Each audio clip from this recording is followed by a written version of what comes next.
Hello, nerds. Hello, geeks. Hello, gamers. Hello, dweebs. Hello, fanboys. Hello, fangirls. Hello, fan persons. Of all races, genders, and creeds. Welcome to another episode of Meanwhile Back on the Podcast, the only podcast show that will never refer to the X-Men as X-persons. I'm Frank. Christina. I'm Chris. I'm Saba. On today's episode, we review Night Monkey Far From Home. We asked the question, did we get a time heist story in Endgame just so Marcus and McFeely can give their favorite characters a storybook ending? How deep does Chris's love go for Bucky? It gets awkward, like Mac and Chase Utley awkward. Saba considers a very alternative lifestyle with a very young Spider-Man. All this and so much more on this episode of Meanwhile Back on the Podcast, so stay right there. Meanwhile, back on the podcast, four colossal nerds named Saba, Chris, Christina, and Frank have set out to take on a great darkness that has enveloped the world of fandom. With their powers of common sense and the strength to take on even the most butthurt Twitter mobs and insufferable comment section trolls, they fight for truth, objectivity, and nuance in the conversation and debate over fictional made-up shit. So, how was everybody's weekend? What did everybody get up to? Anybody watch anything cool or read any good comic books? Actually, I watched How to Train Your Dragon with my niece and nephew. They'd never seen it before. It's the first movie with me that I didn't let them fast forward any scary scenes in, because there's a lot of scary scenes. Are there scary scenes in that movie? Anytime that there's darkness on the screen, It's scary for you. it's scary. That one was pretty awesome. Did you see the first one? Or just It was the first one, yeah. All three are so good. Oh. my god. They You know are- the second one had Jon Snow in it? No way, Jose. Yeah. He's the dragon catcher dude. Kid Forgot his name. Harrington? Kid Kid Harrington's Harrington, in it? yeah. Otherwise, Oh. Doesn't the main He's Jon character remind you of our friend Kevin, Chris? A little bit. No, he doesn't. It reminds me of me because he's me. Shut up.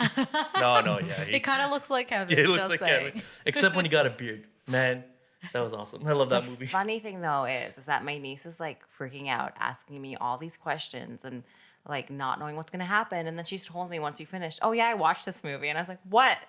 What do you mean you watched this movie?" Anyway, it's pretty good. I got my copy of Endgame. Oh, So I spent some time with the commentary tracks from the Russos and Marcus and McFeely. Just God listening damn, to their man. voices in your ear. Those guys, in terms of interpreting their creative work, is just insane. They're fucking geniuses. As far as designing character arcs and coming up with emotional high points and low points and mid points, they're masters of their craft, and they sound like the Albert Einstein of writing characters when you hear them talk about how they do it. It's just mind blowing. Mind blowing. Watching things with commentary in general. I love really- watching commentary It tracks. really just gives you another Yes. view of the episode. And not like Yeah. sometimes when the actors do it, they'll tell you funny anecdotes. But when it's with Yeah. like the writers or the directors or, people like who worked on the scenes, like there was that behind the scenes Game of Thrones documentary that Yeah. I had watched. And I was like, that is crazy. Like the amount of work that these people put into, they built like a natural Yeah, set like, design city. by Yeah. itself. I can just watch them like make the set Yeah. for Game of Thrones. For sure. I think the only thing I ever watched with commentary was pop-up video. Pop out the old the mean, old I pop out guess video. Those were good. Does that classify as commentary though? I don't know. I I mean, think yeah. so. It's the Sad- closest I've got Yeah? to. Yeah. It definitely adds some subtext to the music videos for sure. But and then the deleted scenes. You guys saw the I saw controversy about the deleted scenes, right?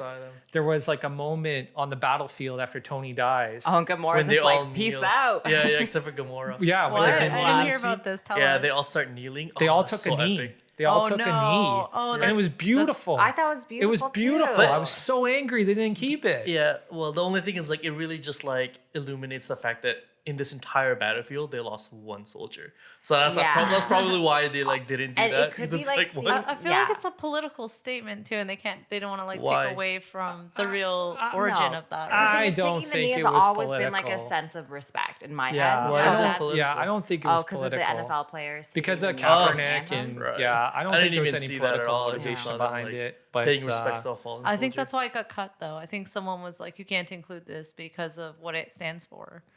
I mean, could be I a don't know. reason. I think I more don't the know. fact I think it was the length of the movie. it Sorry, was go the ahead, length of Saba. the movie, Yeah. but I also think as much as that scene seemed really cool, I do understand how that, like Chris said, okay, like he's the only one who died, and there's like a cringe factor. It's not that cringy, but you know the Yeah, idea yeah, of yeah. it, and you kind of already have this like mourning scene at the funeral. So Right, would that right. scene mean like which scene are you gonna keep? I think you know. Tonally, it would have been very hard to transition from that scene into a funeral scene. 100%. Like as an editor, I would be stymied. I'd be on the phone with like 3 or 4 people at one time, being like, I can't make this scene work. I can't cut this in. It's not gonna It's happen. a little too much for. It's yeah, for way sure. I too agree with much. Saba, yeah. It's way too much. And Like you would Gamora almost. piecing out at the end though is just like like it was Yeah, just like that- I don't know any of these Yeah, that was people. pretty awesome. Yeah. Yeah, it's like, Sorry, Frank, I cut you off. No, but no, that no, was no, like- no, no, no, no. you see, you guys seem pretty cool, but I'm leaving. Like okay, like you guys do that. Yeah. And they did they included a retrospective look back on Black Widow, Captain America, and Tony.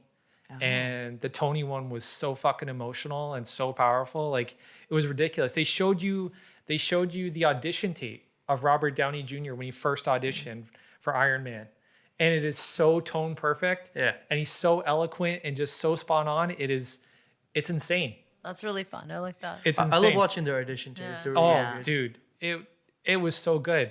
But the biggest revelation for me in listening to the commentary track, the Russos pointing out that when Cap goes back to Peggy, he leaves the door open. The door is open in the house.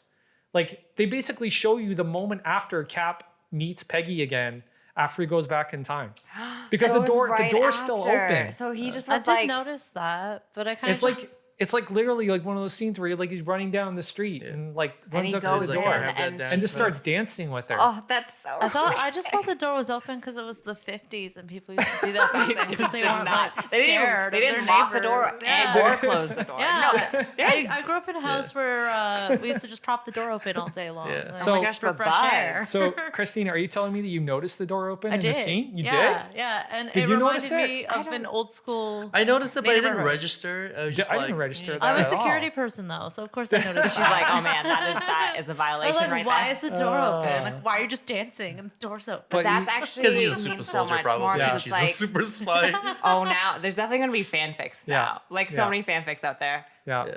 that are And- like, you know, the door opens, he Yeah. sees, and then it's gonna digress into something else. And then Bucky jumps out from his seat and goes, "No, you love me. We need to run away together." Right? No. Yeah. So guys, if you want to, we were actually talking about this as a group, whether we want to do our own commentary track on Endgame. So if you think that would be a cool idea, hit us up on our Instagram because I think we're going to probably do it. On our Sounds so Instagram fun. is so whether people like it or Meanwhile, not. _pod on Instagram. Yeah, it'll make us feel better And whether if you people like it or it. not, But we're if gonna you do don't, it. we'll Well, we would still like do it We're better doing it if you anyway, did it. whatever. Yeah, also for to sure. let us know if you would like Chris to do a superhero photo shoot. Why me? Christina, you mean? I Yeah. mean, it would. I have like multiple superhero costumes at home. So So yeah, everybody has to get this Blu-ray or this 4K because it is phenomenal. And hearing the commentary makes me appreciate the movie a lot more than what I sure. already appreciated at the level I already appreciated at. So yeah, so that should take us into our first talking point. We wanted to revisit Spider-Man: Far From Home. Now that phase 1, 2, and 3 are completely over, and we're moving into phase 4 with all the big announcements that we already covered at SDCC. Yeah, so Far From Home, guys. I will go out first and say that this fucking movie was amazing, and it exceeded my expectations completely. I've really enjoyed it, especially after coming from Homecoming. I did like Homecoming. My main issue, which I've mentioned before, was that, Spider-Man has like a lot of help in that movie. So it's like, he's Too getting much dark. right. And I love their scenes, but like I was really wanting to like, have this like standalone Spider-Man movie. And he really is in the sense kind of alone and going out, and it's after the snap. It's basically like a retrospective of like, hey, snap just happened. Now everyone go back to life. Like you're back in school again. And, you're going on this trip with your classmates and you see the sort of the repercussions of the snap, which I thought was interesting. Yeah. And I think Far From Home finally gave us a villain in a Spider-Man movie with a lot more context and a lot more background than we were used to having. When they show you those scenes with the former Stark employees and how they've all come together to kind of screw over Peter, right? To get these Edith glasses, right? So I thought that was pretty awesome. And I know Christina is a huge fan of the Mysterio character. She really liked Mysterio. Yeah.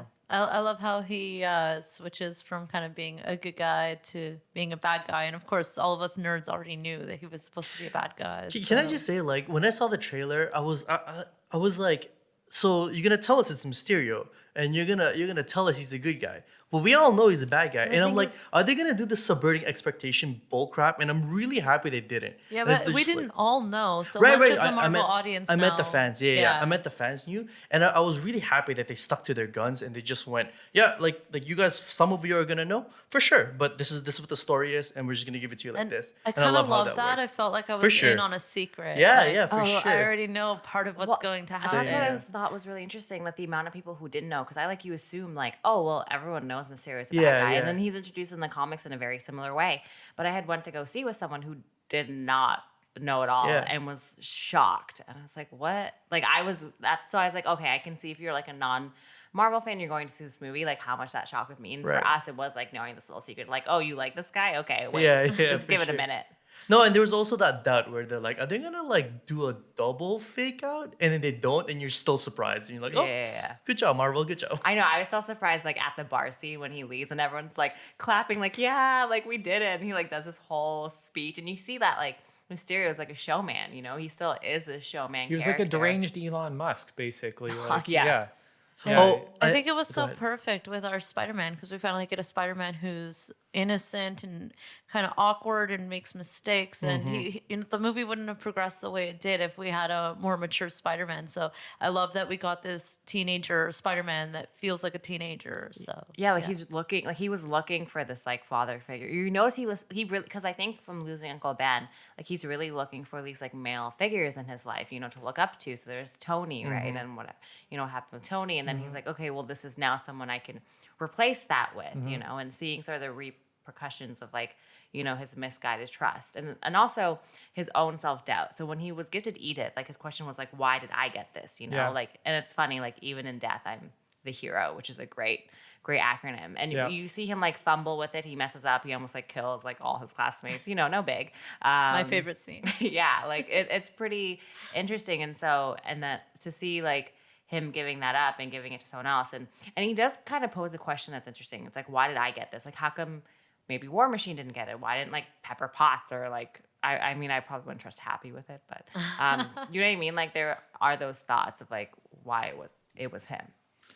Yeah, he's definitely not sure of the responsibility he's been given, but he immediately looks at Mysterio, and Mysterio does such a good job of manipulating him and making him think that he should be the natural successor. Like like that's his plan from the get-go, is I'm going to make myself out to be the next potential hero figure in Peter's life, and hopefully he'll bequeath this amazing technology to me, which Peter ends up actually doing, which is kind of one of the crazier points of the story for sure. And then we get the big reveal. What do you guys think of like the rom-com aspect, like MJ and Peter? Well, there's lots of good supporting characters in that story, right? And I definitely think MJ was great because, it was one of those moments where you didn't feel like the filmmakers were treating you like an idiot because they were trying to convince you that this character didn't know that he was Spider-Man, like even though she's witnessed all these things, right? I like when they do that, when they just acknowledge that, you know what, after all the things that Mary Jane's or MJ's seen, yeah, she's gonna figure out that he's fucking Spider-Man. That and she's smart. Like she's a smart. Yeah. She's a smart. I mean, it is. There's a lot of clues that are like dropped. Like even in the first movie, like he's like always like off doing something like and things, and that's I kind of have an issue with that. With sort of, and this is off topic, but a little bit with like the Flash and Arrow. Sometimes when I watch those shows, I'm like, how do people not know? Like literally, like everyone is around you, like except like, you know who the first one to do that was Green Lantern. If you guys remember, like the really crappy Green Lantern, he like put a mask on, his girlfriend's like, Yeah. how? You think you Yeah. just put like a mask on your on your cheekbones You and I think you won't hide your recognize you? It cheekbones was and I'm not so gonna funny. recognize who you are? It was like it was the first one to actually Yeah. do that. Anyways, sorry, Yeah. off track. Yeah, that was the No. best. That was one of the best superhero deconstruction lines ever. Yeah. It was so good. It was so good because that's the truth. Like, you know, Yeah, you're gonna recognize. Robin's gonna Clark get Kent, for crying recognized. out loud. Nightwing is gonna get recognized in real there's life. scenes Like in this like the just Flash show where like he's hanging out with people and he's like Barry, and then the same people are hanging out, and he comes back as Flash, and he's the only one not there. Like, wouldn't you Yeah. just be like, Yeah. is that person that? You But, like, can, yeah, you can recognize people just from how they walk too. We Yeah, do it all for the time. sure. Because I catch As bank soon as you talk, robbers. I know who you are, like without looking at you. Yeah. For sure. Yeah. Yeah. I catch bank robbers. That's sometimes how we catch them. Oh, People really? Yeah. recognize them. So, well, I don't catch them, but I follow. And that's sometimes how they get caught. Just someone sends in a tip saying, "Oh yeah, that's so and so." I recognize how they walk or their shoes or something. and so with Spider-Man, like he's a little more like obviously he has a suit on. He's like going from city to city, but like after like what's happening, and then especially once he like makes an appearance in Europe, like that's a thing as well. It's and they like, acknowledge that too. Yeah. They're like, I can't be here around my classmates and then go out and then kick ass and then get into the media for kicking ass and then not have somebody put two and two together that Spider-Man just happens to be in Europe. Like hence the black suit yeah, that he wears. Yeah. And again, that's just another example of intelligent filmmaking where they're not treating the audience like idiots, right? And I think that needs to be done more for sure. What do we think of Fury? Fury was like just pure rage, just like Well, here's the thing. So my theory is that it was Fury for the first few scenes. You think so? I think so too. Yeah. I think up until like the first meeting with Mysterio's Fury, then I think it changed after that. Because like when he avoided that call from Fury, which was really funny because it was such like a millennial Gen Z thing to do. When we just don't answer phones, like who does that? Calling me? Why are you calling me? Yeah. Text me, bro. What the fuck? Yeah. But I I like think phone calls. I did Go like ahead. him. But then that post-credit scene, like Yeah. leading into that, so Yeah. we find out that it is the Skrull, and Fury seems to be on the ship with the Skrulls. Yeah. He's up in space. Which is definitely Yeah. probably leading maybe into Captain Marvel. But that end credit scene, I mean, there's a lot of theories, and I want to get into that later. But there's also the mid credit scene, which is also just as surprising or deal. even more so. Such a big deal, man. Spider-Man has been Jeez. revealed by no one other than J. Jonah Jameson to be Peter Parker, and he's done it. He does it in Times Square, of all places, and and now Spider-Man's identity is like it's done. He has no secret identity. There's no more secret identities in the MCU. Everybody knows who everybody is. Yeah. And that's a pretty big deal in the comics, right? Yeah, for sure. Yeah, that did happen in the comics too. So I think they were just trying to catch up to where the comics are. See, I actually love faster. how the transition between in the comics where secret identities were like such a big deal, and the Civil War was actually that was the whole thing about Civil War was like the government wanted to divulge the secret identity, and obviously they had to change it up for the film. Yeah. But like Peter Parker is very essential for his character to have a secret identity, and I love how extremely essential. Yeah, and I love how Yeah. the MCU circled back and said, like his character, he's gonna have a secret identity. Probably the only character that's gonna have a secret identity because it's so central. And I love how they didn't leave that detail out, even though every other single like MCU character didn't have a secret Right. identity. Right. And I love like how they did it too. It was like because he's a kid, like he needed to protect. Like I don't know. Well, this puts him in the crosshairs, don't you guys think? Yeah, Like for he's in sure. the crosshairs of like every baddie now. Like he's literally He's basically the softest target. yeah. Which In terms of the eyes of a villain. And the thing is, that's why I'm really excited. And I think the next one will be my favorite Spider-Man movie because what I've been wanting to see is him grow up. Like he's been trying to, look to these figures to like sort of as guidance, but like now he really has He's to gonna like be grow. adulting hardcore. Exactly. Yeah. And then like you said, a lot of baddies. Does that mean Sinister Six? Yeah. It could. Yeah. Yeah, But I hope so. He's also I got hope the whole so. Avengers behind him, and Yeah. they've got his back. Or so- what's left of the Yeah, Avengers. but Yeah. they're looking out for him. He has all Yeah. these adults who know who he is too, and they are kind of keeping an Oh, eye for out sure. for Shield him, were so. probably. He has Nick awesome. Fury behind him. So. True. And if you think about what he's already been through, but then you try and pile on what could potentially happen to him too. We could see Peter go to a very, very, very dark place. Yeah, almost like Spider-Man 3 Dark, man. I would love to see Dark You know? Spider-Man. That would be great. I don't want to see Spider-Man I don't want 3. to see dark. What's that? I wanna don't see recall that Spider-Man 3. movie at Yeah, all. Yeah. What It's movie? just static in my What head movie? when I try to recall that movie. Oh man. It's actually funny. The first time I saw that movie, there was a fire alarm in our theater, and I was Oh, so it's happy. And they gave us a warning. free ticket. It was a warning. Yeah, we warning. were like halfway through, and they're like, they gave us a free ticket to that same fucking movie, and worst. I'm like, can I just see another Yeah. movie? So bad.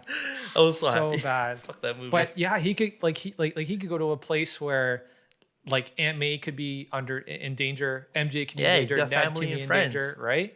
So now he's gonna have just like, classmates, his everyone. head's gonna have to be on a swivel for the sure. entire time now, right? So Which there's- matters a lot to him because he's a kid. Right? Yeah. And that's the other thing, right? He is a kid, and he's not like sure like he's he has abilities and he has powers, but he's going to be more vulnerable mentally than somebody who is like 35 years old and been fighting evil for X amount of years. And I love right? this this carnation of Spider-Man where they upped his power to like where he actually was in the comics. Yeah. Whereas like the older Spider-Man's like he wasn't as strong as this Spider-Man. Yeah. But his vulnerabilities are also upped. Yeah. Like he's a kid. He makes stupid mistakes. Yeah. Like Tobey Maguire's Spider-Man didn't really make like mistakes based on the fact that he's naive. Yeah. He made like he trusted the wrong people, whatever, right? Yeah. But this Spider-Man, you can tell like he's inexperienced. He's and it's, learning like, as he and I love it. goes. Yeah, I love it.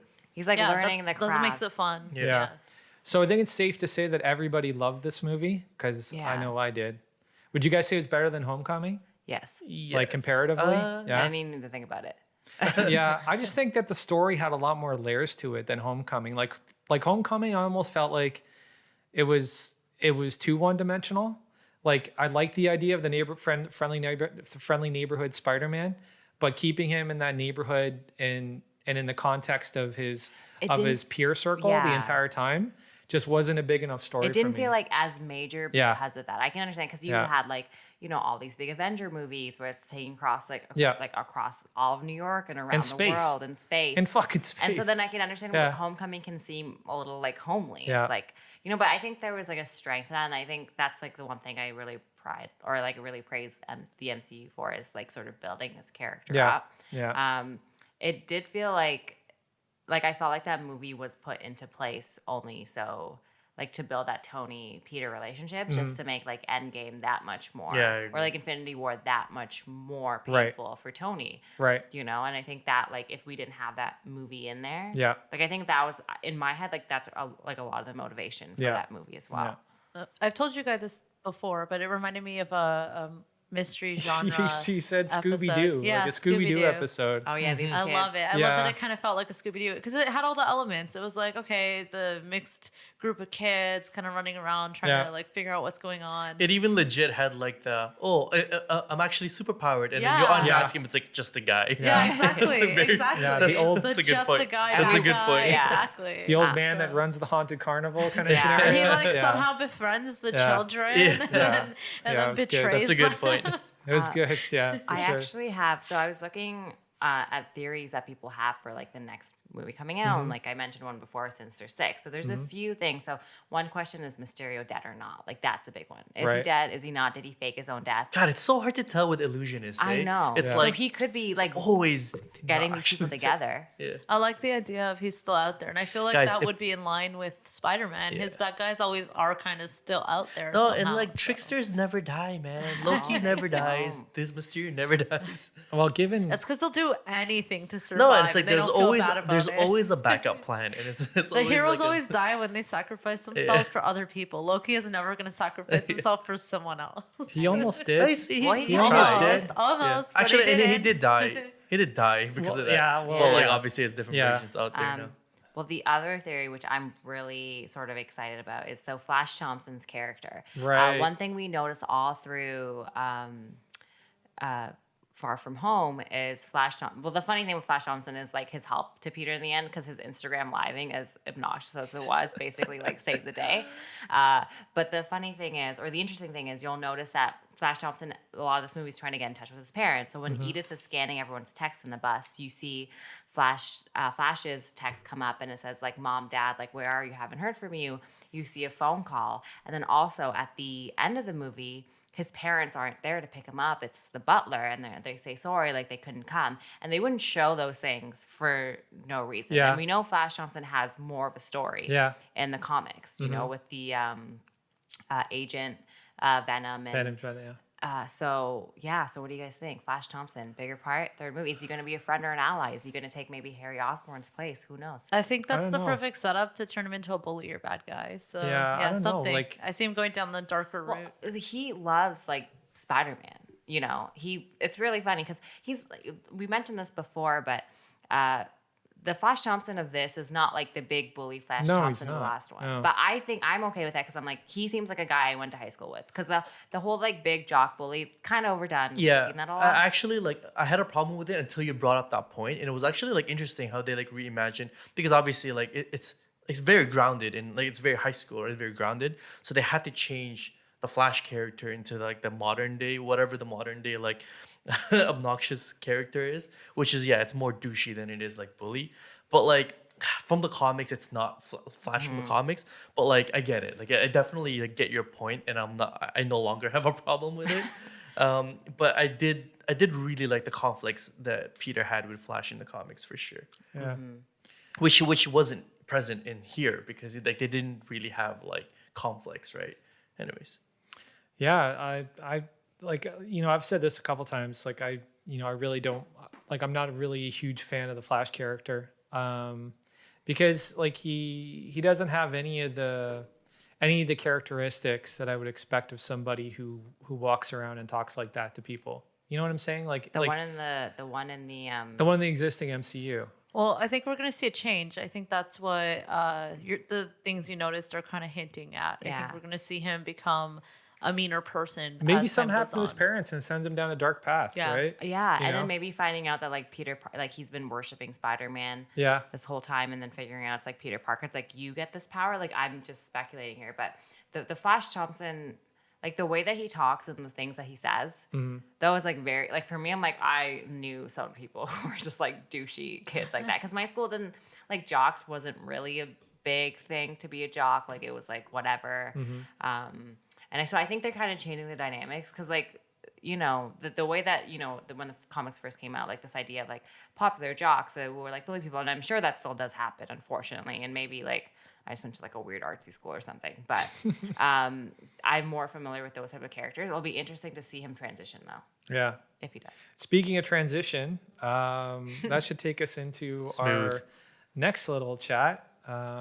We wanted to touch.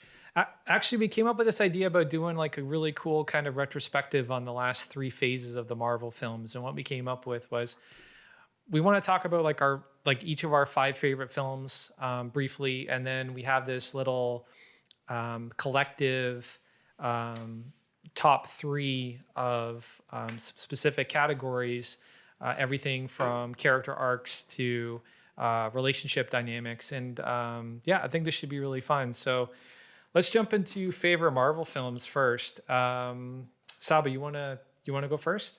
Oh, for sure. Okay, yeah, I'll kick us off. So I'll do my top 5 and sort of move upwards from there. Okay, so coming at number 5, this was really hard for me. There's a few that I really wanted to mention. So Spider-Man Far From Home, I really wanted it to be 5th, but it's just not there for me. It's hard, yeah. Yeah, for me, number 5 is definitely Captain America, The First Avenger. That movie was so amazing, and it didn't necessarily feel like an MCU movie, and it was before the MCU. I mean, the MCU was being established at that time. Yeah. But this idea of, this guy with like, the one thing that we mentioned is like that he was good before this. Like he was just a good person. He cared about people, and seeing his story of becoming this iconic Captain America. And also because it felt like a period piece, and I love like definitely period a period pieces. piece, yeah. Beautiful period piece. And then the characters like Peggy and like Bucky and Steve Rogers and Bucky and so on. But yeah, great. It was really great. I loved it. So number 4 coming in is Thor Ragnarok. It was such a different take on this, and I love Taika Waititi. I love like his other work, and to see him take this movie. And he said he thought like he was never going to make another movie again after this, and no one would hire him. But like, just from the opening scene to the end, the characters he's created, like Korg, Jeff Goldblum in that movie is amazing. And I think I was kind of getting tired of the Thor movies. They just weren't doing a lot for me. Like Dark World. Oh, Dark World, sorry, Yeah. was, like, it's just like. It was tough to get through. Yeah. It had its moments. It had moments. It had for sure. moments, Yeah. but I was kind of just like not feeling the vibe. And then it really like revived this character for me. Can I just say, like, Thor is very amazing to watch him bounce like humor off other characters. Yeah. And when you see him in his own thing, it's like, oh, okay. So like, I'm waiting for that. Like, I'm waiting for that like Steve Rogers and like Tony Stark like relationship, and you don't see it in like Dark World. And it's like hard. It's hard for him to carry his own movie coming from Avengers and stuff like that. Well, that's why that movie was. The back and forth he had with Loki and Dark World was pretty good. Yeah. And for then sure. I wish Loki had a bigger part, honestly. yeah, in that movie. but that was kind of cool. And then the funeral scene with Frigga, that was really dope. And She's then such a good character. yeah, honestly. yeah, she was. I Really love good. that they brought her back. For Endgame. And Yeah. Sorry, Saba. Sorry about Yeah, Saba. no. But for sure, yeah, Thor was really up there. Number 3 coming in, and I think our list might be a little similar, was Infinity War. I just really like, obviously the story leading up to, but the seeing these characters that we love interact, and it felt like such a build up because the like 21, 22 movies, I don't even know anymore. 22. 22, but like this build up to Infinity War. And seeing all these characters on their own, and then like loving them all on their own, and then seeing them interact, it's just so crazy. Like the whole space team with like Doctor Strange and Spider-Man and Tony trying to explain a plan to like Drax and Mantis, and them being like, what? Like, what are you talking about? And not only that, like the battle scene at the end, with the Wakandans like doing their chant and Phenomenal. Forever. Phenomenal. yeah, it was just so amazing. And then That was such a and then the great ending, scene.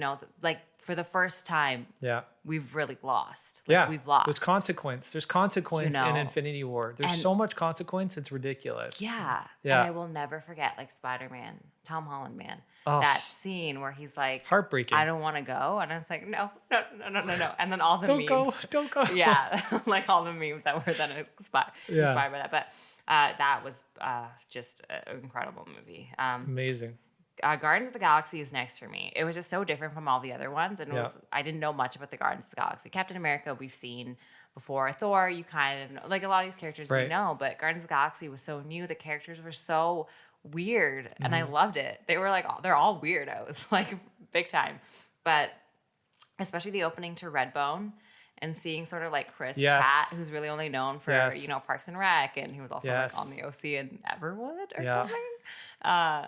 I know, Christina, you really like the Guardians of the Galaxy movies. Yeah, I'm a huge Chris Pratt fan. I've been a fan of him since Parks and Rec. I was a huge fan of that Chris show. is great. Star-Lord's great as a character. I really love Star-Lord. Like, Star-Lord's got that Han Solo kind of vibe. I've always been a big Han Solo guy. So, I really love I love his humor. It's just like adorable and dorky. Yeah. And it's like So stuck in the great. 80s a bit. It's totally stuck in the 80s. I love seeing him with Spider-Man, and they're like bouncing pop I culture. feel like they would be besties. Yeah. The best thing I love about the Guardians is it's actually a movie about underachievers, but it's also based on a comic book that was an underachiever within the comic book market. but was elevated to this level of superstardom by the right creative team, right? Like James Gunn and the team that put together the soundtrack and the music, it's a fucking phenomenal movie, man. And it's one of those movies that if I meet somebody that hasn't gotten into the MCU yet, I can show them that movie and they'll be like, "Oh, dude, this is dope. Yeah. What's next? What am I watching next?" You know what I mean? I love that. Fun fact about me: I saw Chris Pratt at the TIFF a few years ago while eating ice cream. Was not expecting it, and I was like, "Well, actually, first it was Denzel Washington." And as I was eating ice cream, my friend said, "Oh my gosh, it's Denzel," and I was like, "Oh, it is." And I just sat there eating ice cream, like, what is going on? But anyway, so fun fact. Also, like one more thing before you move on, like I love Guardians and what it did for the universe because it introduced so much. Like it introduced the Nova Corps and the Ravagers. Yeah. And in a lot of ways, Thanos. Like Thanos was already in space. And I love how like Guardians was like the first one to have contact with Thanos. Yes. It's like for them, before the events of Infinity War, it was personal for them. Yeah. Before any of this happened. And like I just love how it was like an introduction to a lot of things. Amazing. Yeah. Maybe we'll get a Nova Corps movie. Oh, soon, we definitely will get Nova for sure. Nova Prime is pretty cool. And coming at number one for me is, that was my drum roll if you heard it. It's really bad. Is Winter Soldier. I love the Winter Soldier. Yeah, it's great. That character. That movie as well as we see Cap as a soldier and he believes in being a soldier. That's what he really believes in it. You know, he comes from a time, where being a soldier is like meant something. You don't ask questions, you follow orders. Exactly. And then to see that he who is the tonal change becomes disillusioned with the entire government, the entire system. Yeah. Yeah, and just to see that, not only that, but seeing him build his friendship with Natasha. Yep. The elevator scene, which will always be great. Like the fights in that scene, Falcon and sort of him fighting for his friend, you know, and seeing that character, and I just loved it. Like I really love that movie. Such a good movie. Good number one for sure. You're up, Chris. Oh, okay, cool. So my top 5. My 5th is Avengers: Age of Ultron, and it very narrowly beat Avengers 1, only because in Avengers: Age of Ultron, you see them as a unit for the first and pretty much for the last time. Yeah. And you see them at the height of their avenging, and it's like that's the stuff that I used to love the comics for. It was like them avenging, and that's what they did. That's what their job was. And it's like the only time you really get to see them as a unit. And also, I love the obviously I want to shout out the first the first Avengers movie, because it was them all meeting up, and it was like an event of a lifetime for sure. But it didn't have that same camaraderie that the second one did. No. I loved it. And I love how they were beaten down to nothing in that movie. Like when they lost, it was like they were all just humans again, and they all were just like, shit, we gotta move back to our hideout. We don't even have S.H.I.E.L.D. to fall back on anymore. I love that whole thing. And I love how, one more thing about Age of Ultron. I love how the whole thing was Tony's mistake. It wasn't some villain coming down. It was just their mistake. It was pretty cool. 2-time mistake. Yeah, 2-time mistake. You're right. So 4 is the Winter Soldier. It would be a lot higher in my list if you asked me this like a year ago. But Winter Soldier is what Saba said, the start of Captain America's character development, where he actually not only lost his faith for his government, but he was a soldier his entire life. And it's when he lost his his belief system, it was personal for him because it's him, right? Yeah, you could see it on him. Yeah, you can see it on him for sure.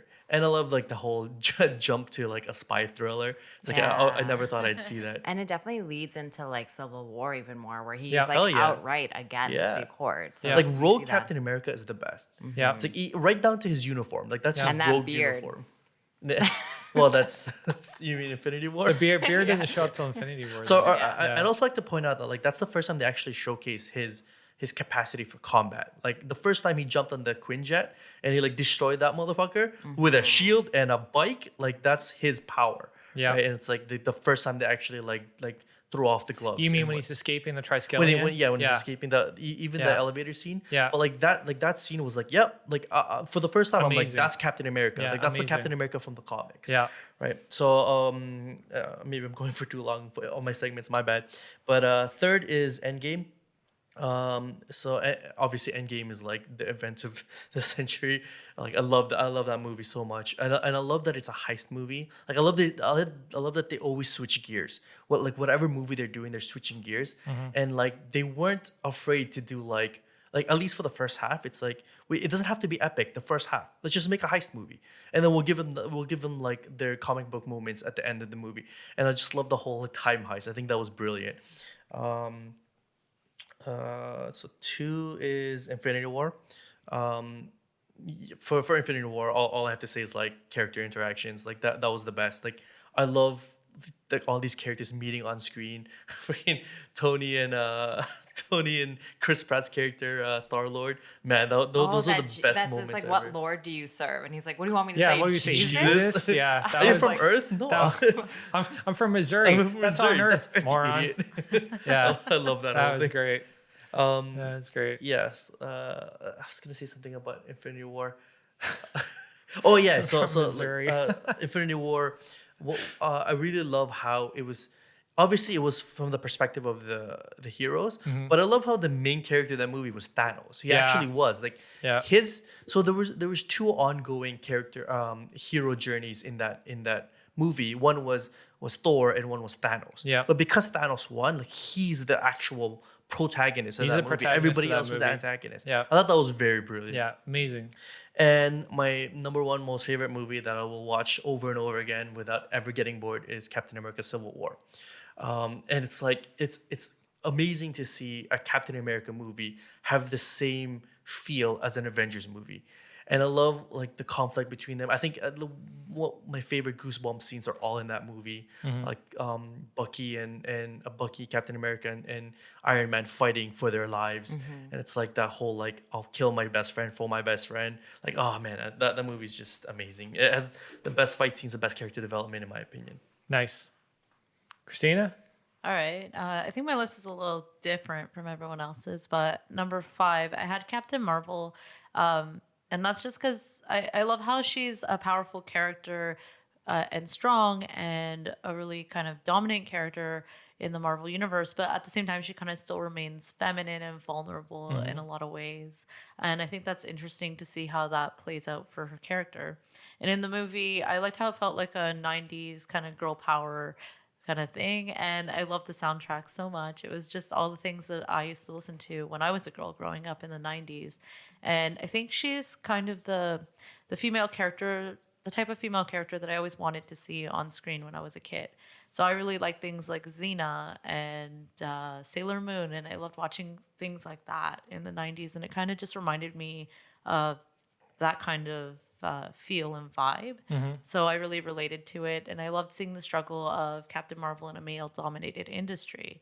So I work in security, so that's kind of a male-dominated industry too. You can relate to that. Yeah, and a lot of it is relatable for me. Even That's cool. seeing her kind of put her faith in someone who kind of ends up turning his back on her in a lot of ways. And I think that's something that a lot of us, it plays out for a lot of us. And I think a lot of women in male-dominated industries, they don't necessarily believe in themselves, and they're kind of always looking for validation to their male counterparts.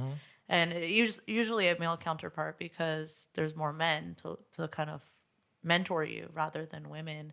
So I think also that's why it was really important that they changed the gender of, I'm sorry, I'm blanking. Marvel? Marvel. Yeah, Marvel. Because she needed to have sort of a high up female mentor to kind of balance out her looking up to all the male mentors all the time. So I think that's why they did that. Yeah, I really liked her relationship with Fury, like her friendship, really. I thought that was really cool. And I didn't know if it was going to go that way because this is Fury really before, like, you know, S.H.I.E.L.D. and before he's like starting this all out. Before he's all jaded and shit. Yeah, because it really is like they built like a great friendship, and I love that. And I that loved scene. seeing the soft side of Nick Fury. That was Yeah, me amazing. too. So Me too. I laughed every time he smiled because I was like, Nick Fury smiling? What the fuck? Yeah. Yeah. I think that was the moment that made me have a little crush on Nick Fury. It was very much the moment of like Professor Xavier saying "fuck" for the first time yeah. in Wolverine. Yeah, That was totally. great. That was so funny. Totally. Anyway, sorry, Christina. That's okay. And then number 4 for me was Guardians of the Galaxy 2. I really liked a lot of the character development that happened in that and the interpersonal relationships between a lot of the characters. And I also love that we got to see a villain who kind of created his own planet and he brought all these people to his planet and everybody kind of trusted him. And it was one of those kind of things where he turned his back on them in the end. And it was kind of really fun to see how that played out and how all the characters supported each other through that. Yep. I really love the opening sequence of that great movie with scene. the So little good. dancing Groot. That's so fun. I love that. That was a Such great action great way sequence. to open Yeah. a movie. Cute Really too, good. where they're all like dancing. I like there's a scene where there's in the beginning where Gamora's like hi like to him and then like she's Yeah. like blasting Yeah, away. it kind of feels really Disney-esque, and I really love Disney movies, so that's why that one's pretty high Baby on my Groot's list. my favorite Groot. I think he's the. Oh, he's so cute. And like No, we all thought Teen Groot was Groot, man. dead, and then we Yeah. get to see Groot come back, and he's cute and little, and everybody's taking care of him. But I'm It's gonna so rephrase say cute. Teen Groot is probably my favorite Groot. Oh yeah, yeah. Teen Really? I Groot's love fun. Baby Groot so much. I feel like I feel him like I understand that angst. Yeah, he's angsty. I think it's going to be Playing Space hilarious to Invaders all see day. Teen Groot in future films. Spider-Man Far From Home is my number 3. So for a Nice. lot of the reasons that we already talked about, same thing. It has this kind of Nice. cute vibe to it. It has a Scooby-Doo feel for me, and I kind of love that. And I think we already talked a lot about that one, so I'm not going to go into more details on that one. Captain America Civil War is my number 2. Same thing. I love that it feels Yeah. like an old Nice. movie, and there's just so much character development and story plot that goes into that one, and I love that one. Sorry, can I also say, like, since you brought it up, Yeah. the stuff that I forgot was like, I love that they introduced characters in that movie and how they had like just the appropriate amount of screen time, like the perfect amount. Yeah. It's like they you got to remember that's when they introduced Black Panther. Yeah. and he was integral to He that was movie. great. And it's like he was there the perfect amount Yep. of time, I think. Yeah. Yeah, I really liked it. I liked how they brought in the characters again. I liked the interactions between all the characters. I love that it felt a bit like a period piece. Like that was great. So, Endgame was my number 1. So Endgame, I liked it because we got to see 5 years into the future how the heroes are dealing with losing and how they're kind of either handling it or not handling it. So some of them either handled it with grace and grew as people and accepted what happened. Others did not Were- accept what happened. Others were Thor. Yeah, well, and you know, because some of them did not accept what was happening, Yeah. that's why we Yeah. ended up seeing a Guys, change. guys, should I say and- it again? Should I say it again? roots? Say it again. What? Black Widow's roots, man. She grew yeah, her the roots. She's roots. having a rough time. You know it. She had no time for a touch up.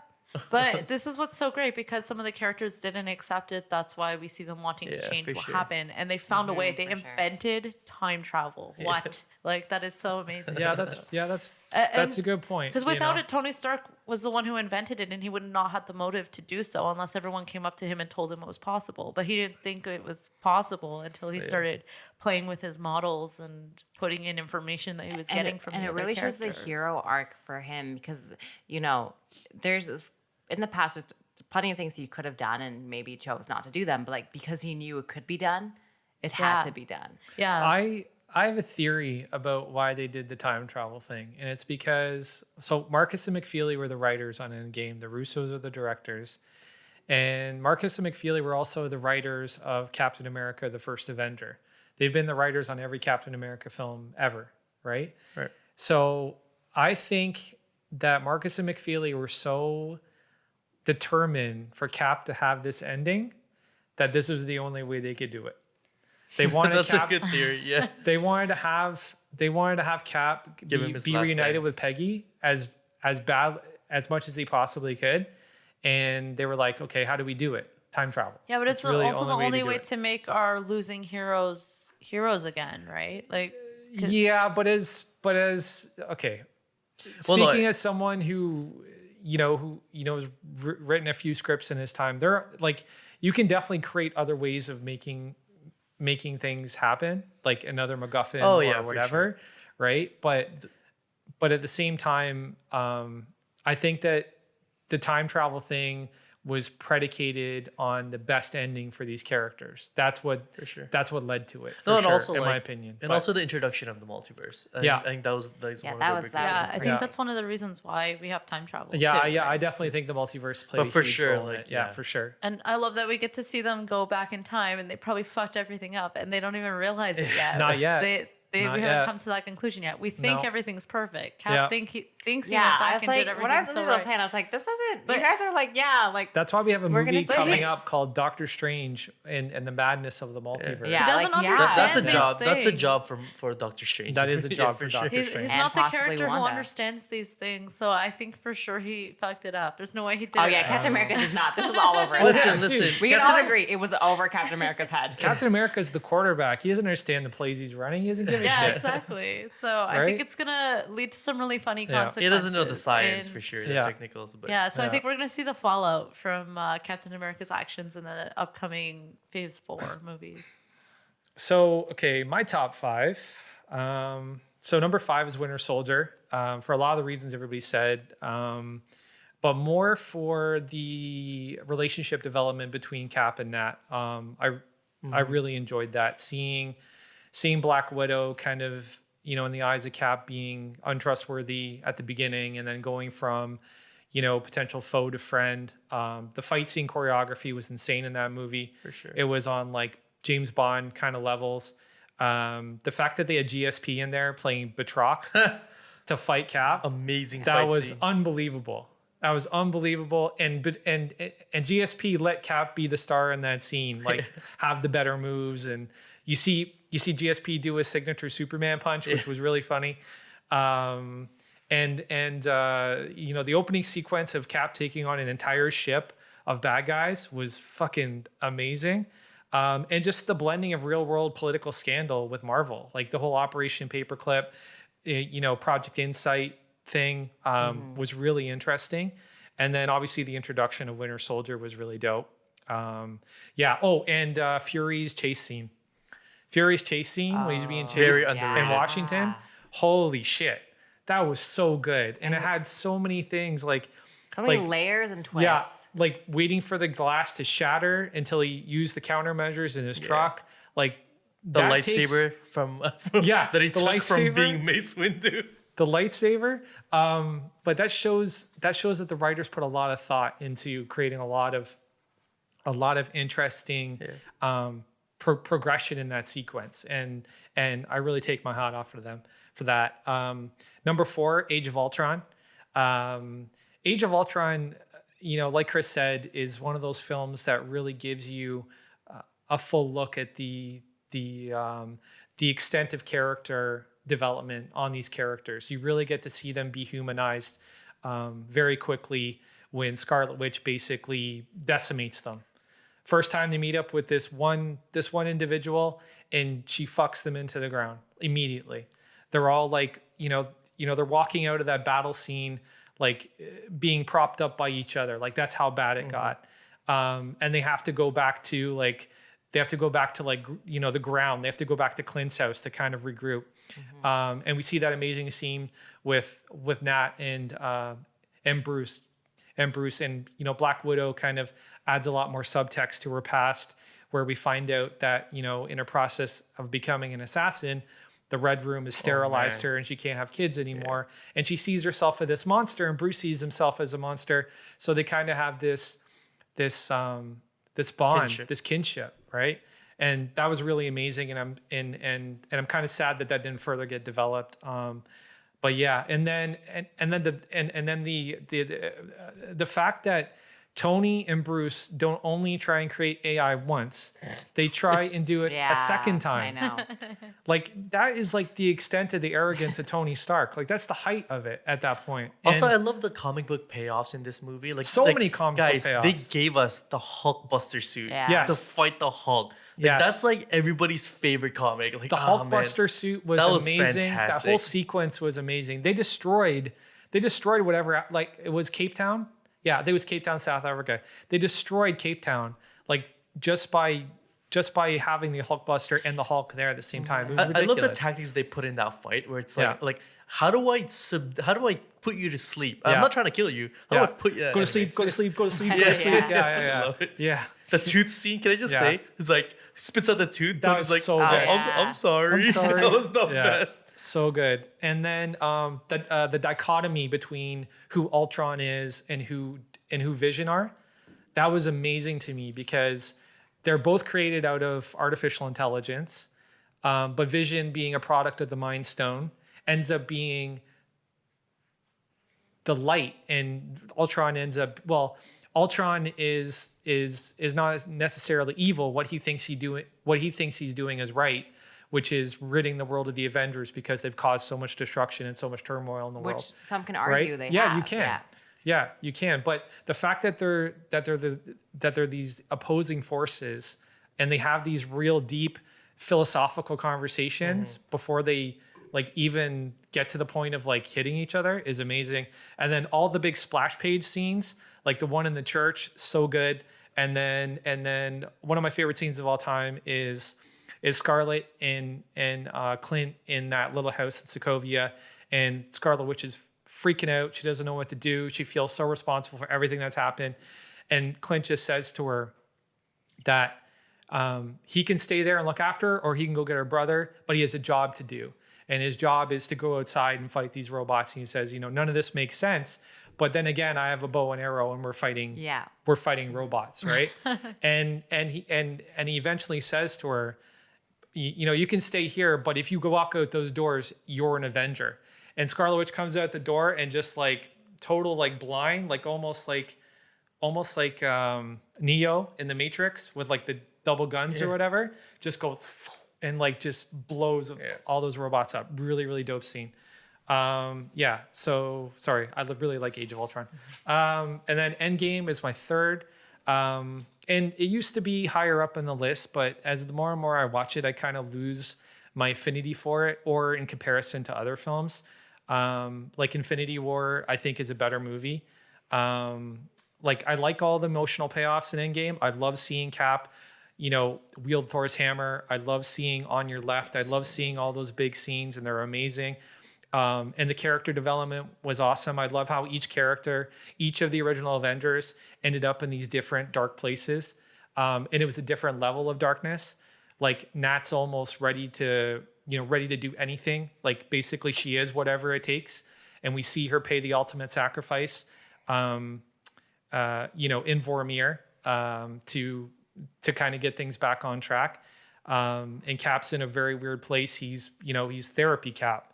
He's not fighting anybody. He's not in a war. He's not doing anything. I love that. No, I loved it too, but it was so out of character. And then That's Hulk what is was like, it's 5 years later. Yeah. That's what's Yeah. amazing. Yeah. Had to be out of character. yeah, no, I He know, was but Falcon in the opening of Yeah. But I like that mental health awareness. yeah, Yeah, that too. Like a lot of people are going through stuff. Like everyone, like people have lost probably like almost everyone. And yeah, they I feel throw like in- that's the only thing Cap can do is like they like, definitely he can't fight a texturize war trauma anymore. for sure. And yeah. I don't think he's the kind of person that would become depressed either. So they had to put him he in just- sort of a neutral place. Yeah, Just no, keeps I, fighting on for sure. yeah, like I definitely don't feel like Cap would ever be anybody that would be depressed. I think the super soldier serum alone would probably counteract that. But then we see Thor, and Thor is like probably gone through the most shit out of any of the Avengers. He's dealt with so much loss and so much hardship. He lost his planet. He lost his father, his mother, his brother, his best friend. Like everybody's fucking dead. And it he has shows, no and he home. is And- yeah, depressed. and he And you is. notice, like, as long as there's an enemy for him to crush, Yeah. like he uses it to fight his trauma. for sure. And as soon as there's no one left to fight, For he sure. just like everything Yeah, catches so up like to face him. I himself. love that. Yeah. For sure. Yeah, no, for sure. And then we see just the final battle scene where everybody got some amazing screen time. Scarlet Witch fighting Thanos, Ant-Man punching that Leviathan. There's so I much love how cool many shit. beats there So were much in that cool shit. fight. Oh, so there many were so fights. many different So objectives. many beats. Yeah. It was so good. Yeah, so It well wasn't done. like this meaningless fight scene. And then number 2 is Civil War. And I'm just going to try Yeah. and summarize that by saying The whole plot with Baron Zemo was unbelievable and really, really cool and really convoluted and very Palpatine-esque. Like I almost felt like I was watching like, Phantom Menace with superheroes. But it was great. Like seeing Cap deal with the loss of Peggy Carter was amazing. And you know what I realized out of that? Cap goes back to her even though knowing that she's going to die of cancer. He still goes back to her Well, like, because How could you not, though? because- If you love someone, you want to be there when they're in pain. I'm not saying that he shouldn't have done it. I'm just saying he still does it. That's the great thing. Of course, because Yeah. he loves her unconditionally. Yeah, and that's a great thing. But like he sees her go through that and he still goes back to her. Like he literally witnesses her dying in front of him, right? He carries her casket. Like But that's also what makes him such a how strong fucking character. existential is that crazy shit, for right? sure. Like he's already carried her casket and then he goes back to her. Like The fact that That's he's not nuts. afraid that he's going to suffer all that pain makes him such a strong character. I agree. I completely agree. Seeing Giant Man for the first time in Civil War. He's gonna tear himself in half. All the little banters and all the little quips between Paul Rudd and the rest of the cast, And Falcon and Winter Soldier. and Falcon I and think Winter are Soldier and so funny. Spider-Man. Oh, so good. all My the favorite ones. little nostalgia tidbits from Spider-Man about Star Wars, and oh dude, it was so good. And then the final scene that I really love is when Black Panther finally realizes that he's let vengeance drive him to the point of almost killing an innocent man, and he won't let Zemo kill himself because of what he's done. I think that's awesome. I think that's a really good way to end that movie. So yeah, and then Infinity War is my first out of my 5, and really consequence. The first Marvel film that has real consequence and introduces you to a villain that terrifies you right off the bat, because the first person he goes up to in hand-to-hand combat is the Hulk, and he destroys the Hulk. Like the Hulk is literally almost dead, and Heimdall has to send him out.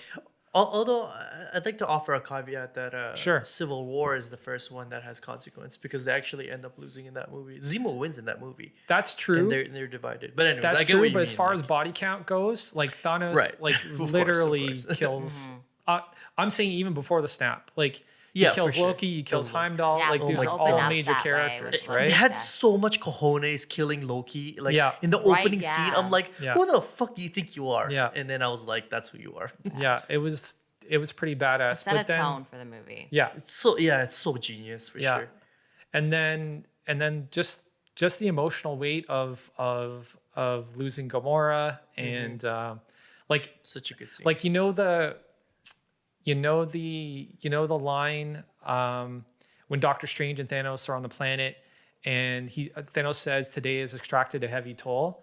I think that's the filmmakers talking about all the loss in the film too. Like I think it's almost an allegory for what we've lost in the film, because we lost a lot of people in that film. And everybody kind of sacrifices something, right? Groot sacrifices his arm. Thor sacrifices his brother. Like there's a lot of sacrifice in that movie. Peter sacrifices his life. Yeah. But even before he gets to Titan to fight that battle, he sacrificed his life because he's jumped on a goddamn alien spaceship and there's no fucking way of getting I back. was told not to. Yeah. Right? Yeah. So he makes that decision, right? So that's basically my top 5. And Good choice. thanks, Yeah. man. Okay, so for the second part of this retrospective for phase 3, we came up with a couple subcategories that we wanted to talk about and kind of cut into. We've got character arcs, best scenes, who would we date, top end credits, best relationship dynamics, and best villain motivations. And we just picked a collective top 3 of these. We didn't really go too crazy. And so the first one is Captain America. Chris, why don't you tell us a little bit about Captain America's character arc? So if you guys can remember in Captain America First Adventure and in the comics, Captain America can be kind of square. Like he's very distinguished in what he is. He's a super soldier. He believes in his mission. He believes in his morals and his ethics and his code.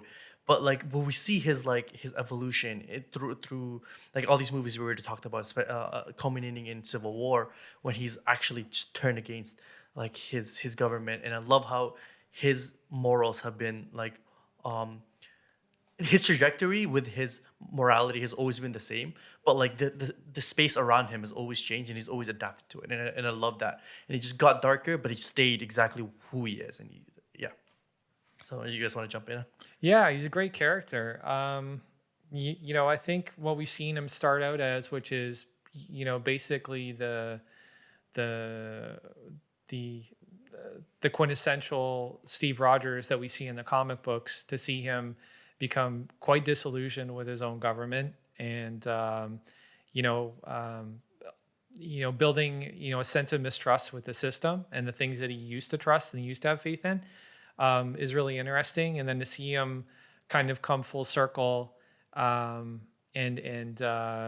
you know, take on a real leadership role, and ultimately find, you know, peace and happiness with Peggy Carter at the end of Endgame, right? You know, I think it's a, you know, Like he finally chose himself in that. Yeah, moment. he finally chose himself. Yeah, And I love how he loses his like naiveness, and just like gains gains all the nuance he needs to be like a proper leader. yeah, he gets more street smart. That's Yeah. for sure. He definitely gets more street smart, and you know, we see him. And I love Spy Captain America too. Yeah. Like when he turns into, yeah. Yeah, and you know, there's that scene in, you know, there's that scene in Age of Ultron when Tony drops a shit bomb as he's attacking the castle where you know, where Hydra is held up, Language.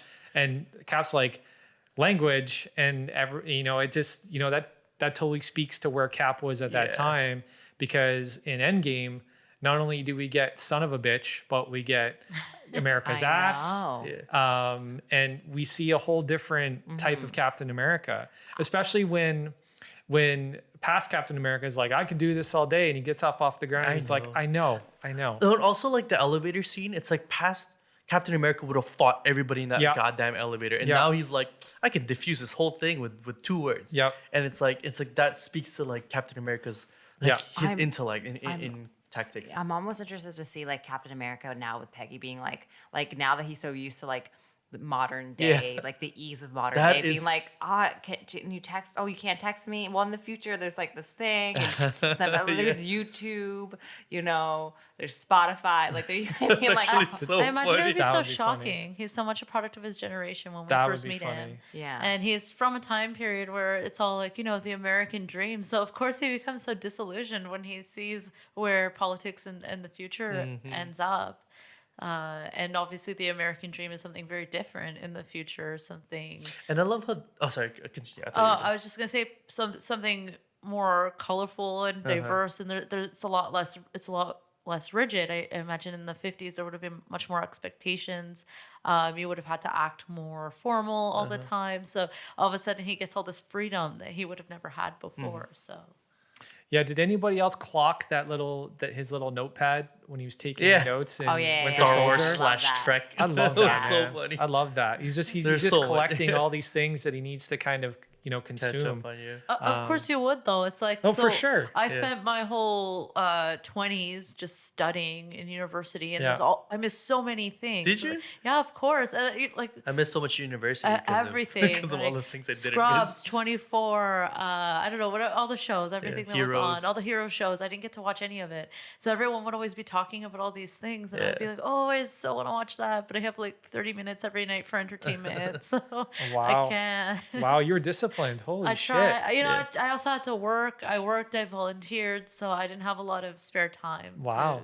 To do a lot of You know, sometimes you would just binge on like some video game or something. And sometimes I would just spend my whole Saturday playing a video game, and I'm like, why did I just play Zelda for 20 hours? But If the golden you age of would. television had jumped off while I was in high school, I would not be where I am today. I'll tell you that right I now. think I was in high school when that jumped off. Yeah, nice. I was certainly a Nice. procrastinator. Yes, I'm old. Okay, But I always yes. felt guilty to watch TV because I always had a stack of books I had to get through. Hilarious. So, yeah. But anyway, so I kind of relate to Cap, like writing things down. I would do that. I would always be like having this list of things I would have to go borrow from the library to watch later. So. That's rad. No, I think that's a great character beat for Cap for sure.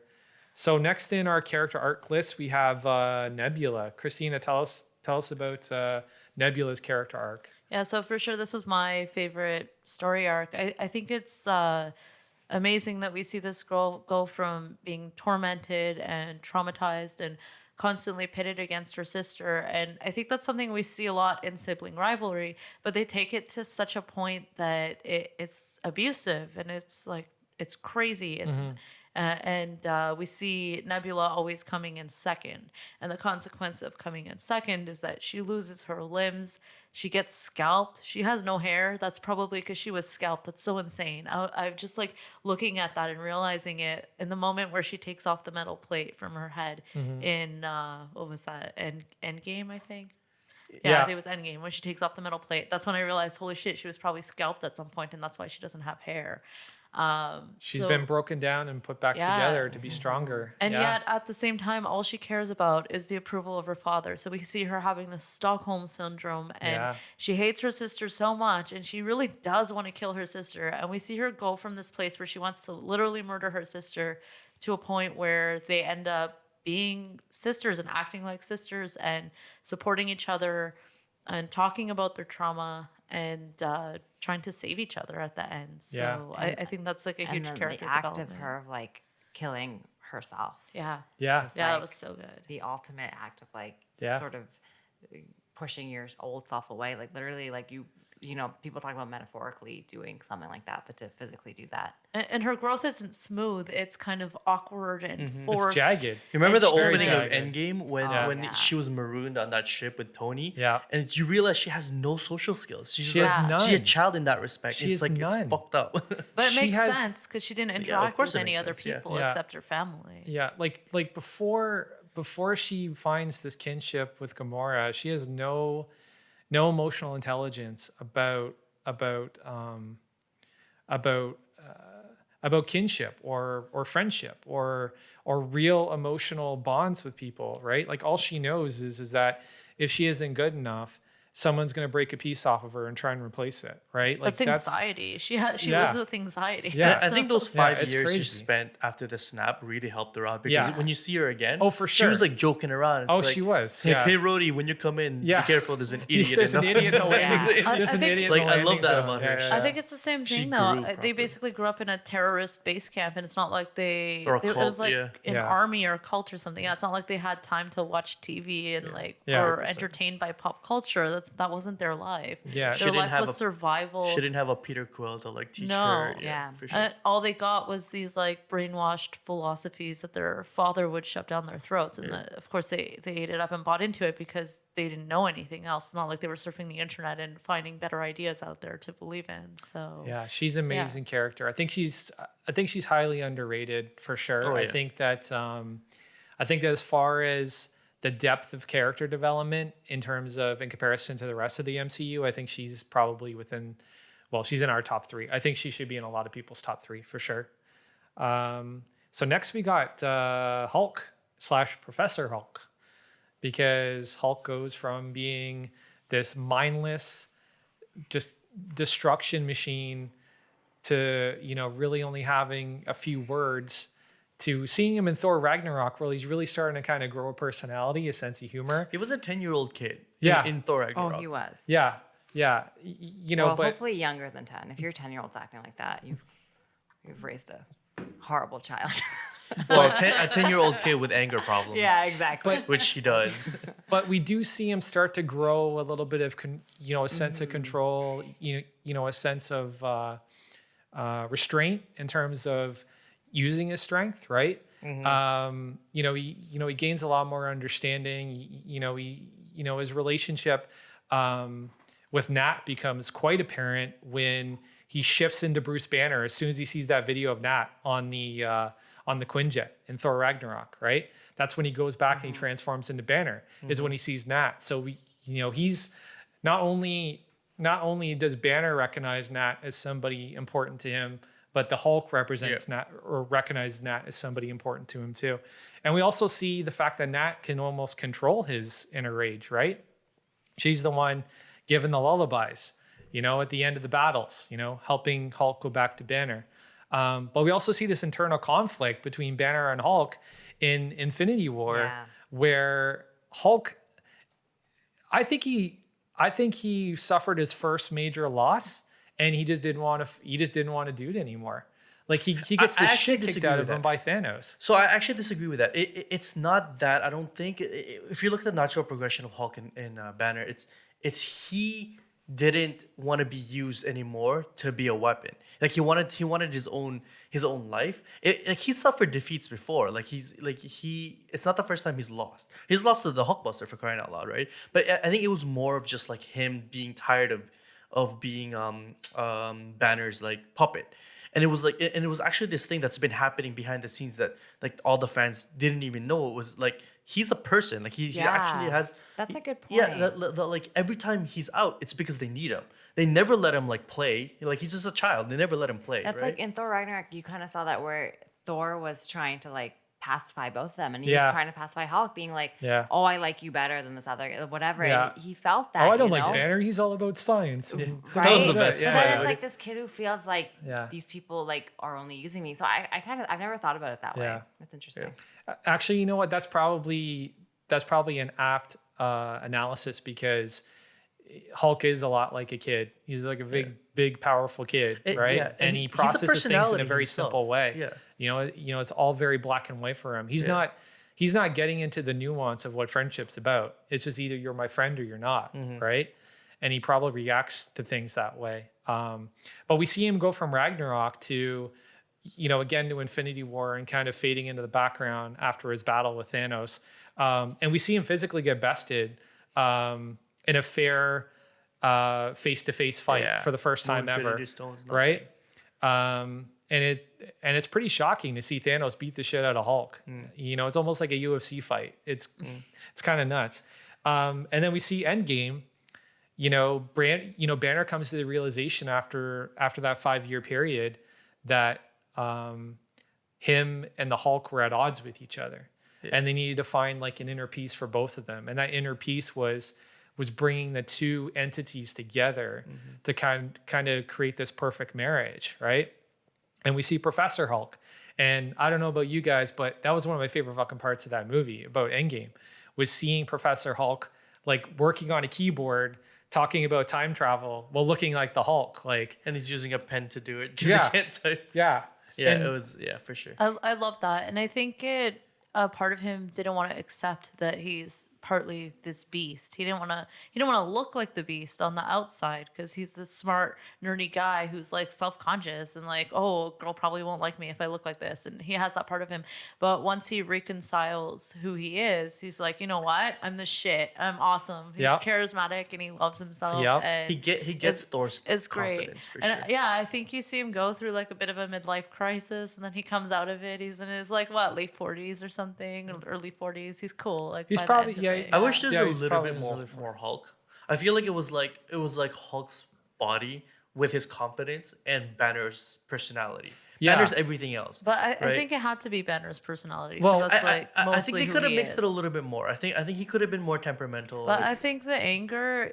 I think by reconciling, he doesn't have all that anger. But honestly, but that's it crucial to his didn't- character though. It didn't He's feel not like, the Hulk without that. It didn't really feel like Bruce either. Like there was that scene with Ant-Man and he's sitting down and No, his it's- taco flies away and Yeah. then like Bruce comes in, like he seems like He's not almost the like awkward Bruce anymore for yeah, sure. like there's a weird like Yeah. difference He's there that we changed. wasn't really There's Bruce either. There's less Sure. anxiety Yeah. in Bruce Yeah. Banner for sure. Yeah. There's less Well, anxiety. he gets the Hulk's Yeah.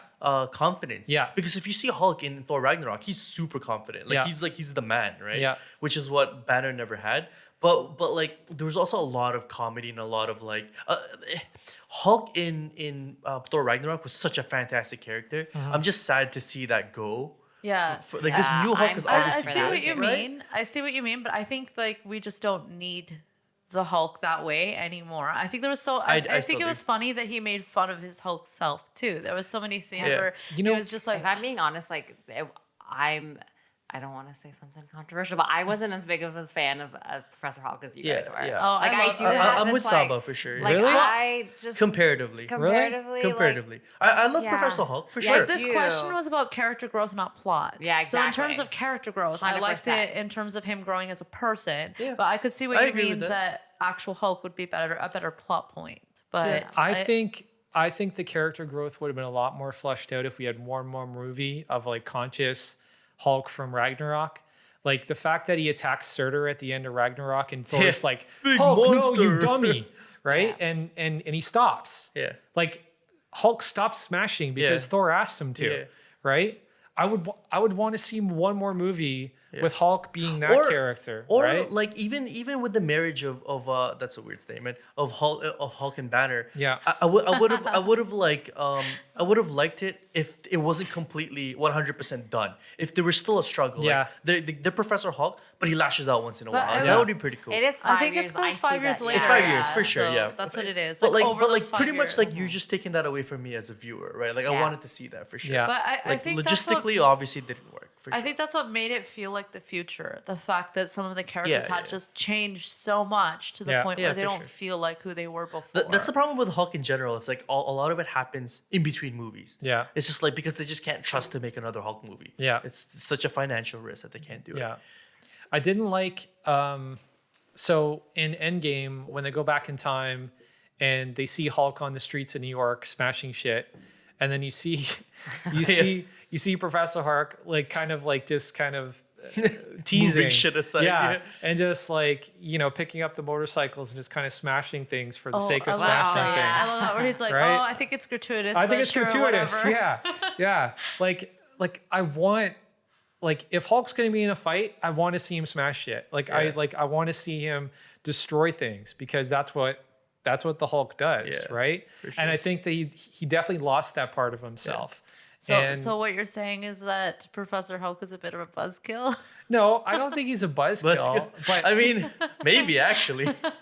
I mean, like the Hulk was so much fun, guys. Yeah, Character growth, yeah. Like Yeah. I agree, he had the most character growth, but Yeah. like the Hulk was so much fun. You guys remember how fun he was? Yeah. You guys remember those days? Yeah, man. Yeah. It's Kid kinda- Hulk was the best. Yeah, but it's kind of like if you have a friend who has a drinking problem and like they might be more fun. Okay, well, when they're don't do that. drunk, but you don't want to Okay, well, encourage them now, to be okay, drunk. we get it, Christine. best- That's real serious. the best moment in the wow. Avengers movie, is when Hulk picks Loki up by the legs And tosses. Oh, and yeah. just smashes him from No, side to side counter argument. like a rag doll. Counter argument. When Hulk does that to Thor and Loki goes, that's how he feels. Oh, and that Ragnarok. moment I think was better. Oh, Ragnarok? I don't know. I like the Loki one Yeah, better that's because it right. was It's so like, surprising. It was came out of nowhere. unexpected, right? It was unexpected. But yeah. So the next category, I think what we have here is best scenes. Yeah. So best Best scenes. I'll kick that off for us here. Go so, for it. No particular order. Is it best scenes that we're doing? Yep, Yeah, we are. best scenes, yeah. Avengers Tower Party. Oh, Yeah. How so great good. was that? The thing that was Yes. great about there's so many things great about that scene, but to see them and Chris mentioned this was like at the height of their avenging. Yeah. They're throwing this lavish party, they're having all these conversations, there's side conversations. They have guests. They have you've got like guests some over. cringy flirting Yep. from Mr. Dr. Banner there and, Yep. and Natasha, and then Yep. lifting up the hammer, Oh, like so all great. those scenes, and also I'm So pretty funny. sure it was in Age of Ultron where Thor was discussing Jane Yes. Yeah. Yeah. And they were like and arguing. they were having like a dick measuring contest about their girls. yeah, loved it. Yeah, it was awesome. It was just such a it was definitely like a fan servicey moment for sure, but I thought Yeah. it just really showed these people and the bond they built, and it really made Civil War and all the other things like that Yeah. that break apart all that more painful because these people who've like built this friendship. So Absolutely. What I found funny was it was a formal engagement, obviously, right? Like people are there like dressed up and whatever. And when we see Thor in Asgard dressed up, he doesn't look anything like that. Yeah. Like he's in like this, the slick blazer and Ponytail. like I a wonder who ponytail. tied. Yeah, I wonder who was he wearing a tie? He wasn't wearing a tie. Oh, okay, because No, it's like no. what. But and then also the funny thing too is like at the end of the party when they're just sitting around chatting, like that's how parties end. Like when you Yeah. have Yeah, like huge yeah, party, all and then, your you're- friends are and still then all there. your friends are just like Nobody there. wants to clean up. You're just sitting there shooting the shit. I mean, I Yeah. start cleaning up. Of course Yeah, you like do. slowly. You clean up Like slowly I as slowly you clean talk. up like as a. Oh, those are the Yeah. best parties. Yeah. The best parties are when like everybody just slowly cleans up while you keep talking and like I just people realized don't just leave. Falcon didn't stay, did he? Oh man, he just left. Yeah, I he guess wasn't there did. at the lifting scene. I guess he pieced out. Yeah, but Yeah. Professor Maybe or he's got, Dr. like- Cho was But still the there. people who stay at the Maybe- end are your best friends. Maybe because he Alright. wasn't a part of the He was the best Avengers friend. yet. Maybe. Neither was Dr. Cho. Let's be Well, honest. that's Yeah, true. but But she- Dr. Cho's a girl. Yeah. That's cool. Yeah. You don't, She wanted to stick around to see if don't- Thor was gonna like don't- sleep over. you don't Yeah, kick that's girls. true, right? You don't kick girls out of the party. That's for sure. But that sequence with the hammer lifting contest is like one of the best sequences of all Yeah, time. especially because of And what it it's leads set to, up. you know? Yeah. It set up the fucking best goosebump. Oh, the best moment payoff ever. The best payoff. Can I just ever. say, like, when that like scene came on, because I already knew that, I already suspected that was gonna happen. Like when it lifted, nobody reacted. I immediately got up and grabbed the face of the person sitting beside me in the theater, which is my brother. Oh no, it might have been a stranger actually. That's and then funny. everybody went, "Yeah!" And I was like, "Fuck yeah!" I the don't know, I hammer was like, squeak. This is why I it watch moved a movies, bit. guys. Yeah. And you see Tony and Rhodey like literally putting on their Iron Man and War Machine Yeah. gloves Oh. and like using all their strength Because that's what they would do if and they're their drunk, man. technology. It's like, So good. yeah. Yeah, So that's good. true. Actually, you would play with your So equipment. good. And Tony's joke about he goes, so if I lift this hammer, I'm the king of Asgard, right? And he goes, my first order will be to reinstore Prima Nocta. Yeah. This motherfucker. So That was like such a stark thing to say. Yeah. Such a stark thing to say. But yeah, and great then scene. they asked Nat to do it, and I think Nat said something about that's not a question I need answered. or Yeah, something like which that. I think is also, it's like she's Yeah. like, I don't give a shit. Like Yeah. you boys, like go have your Yeah. like contest. Like I yeah, Yeah. she was basically telling them as a dick swinging contest. yeah, Yeah, it was so a I don't totally care. it was a Yeah. totally dick swing contest. Yeah, for sure. And then Ultron interrupts the party, and Yeah. So Oh, let's go. yeah, so Let's go. next one is Cap jumping on the grenade. Oh yeah, Cap. Oh, Remember- man, I got all the Cap scenes today. I love Yeah, Cap. well, you're the Cap guy. You love Cap and Bucky. I'm the Bucky guy. I'm looking at you. So I'm the Yeah. Bucky Oh, guy. okay. We're gonna talk about that to later. be continued. So yeah, that scene. Actually, this was your pick, Frank, but I do very much agree. This is one of the best scenes.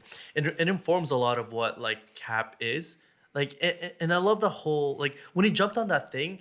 It was like, first of all, Tommy Lee Jones. Can we? I wish there was more Tommy Lee Jones in the universe. Yeah, that'd be great. But when he jumped on scene, he really informed. When he jumped on the grenade, it really informed like what they were looking for. It was like I love the whole thing where it's like, are you sure you don't want that guy, like the Yeah. alpha male dude? And he's like, that's not like I can put the muscles in. Yeah. What I'm looking for is heart. Yeah. And like when he jumped on, like I got goosebumps in that scene. It Yeah, was so good. So good. And it was a great capping And he point. didn't hesitate. It was just No like, yep, hesitation. yep, this Right. is where I'm dying. Right. And it was a great capping point to I can't remember the doctor's name, but he's played by Stanley Tucci. Mm-hmm. When he's basically saying that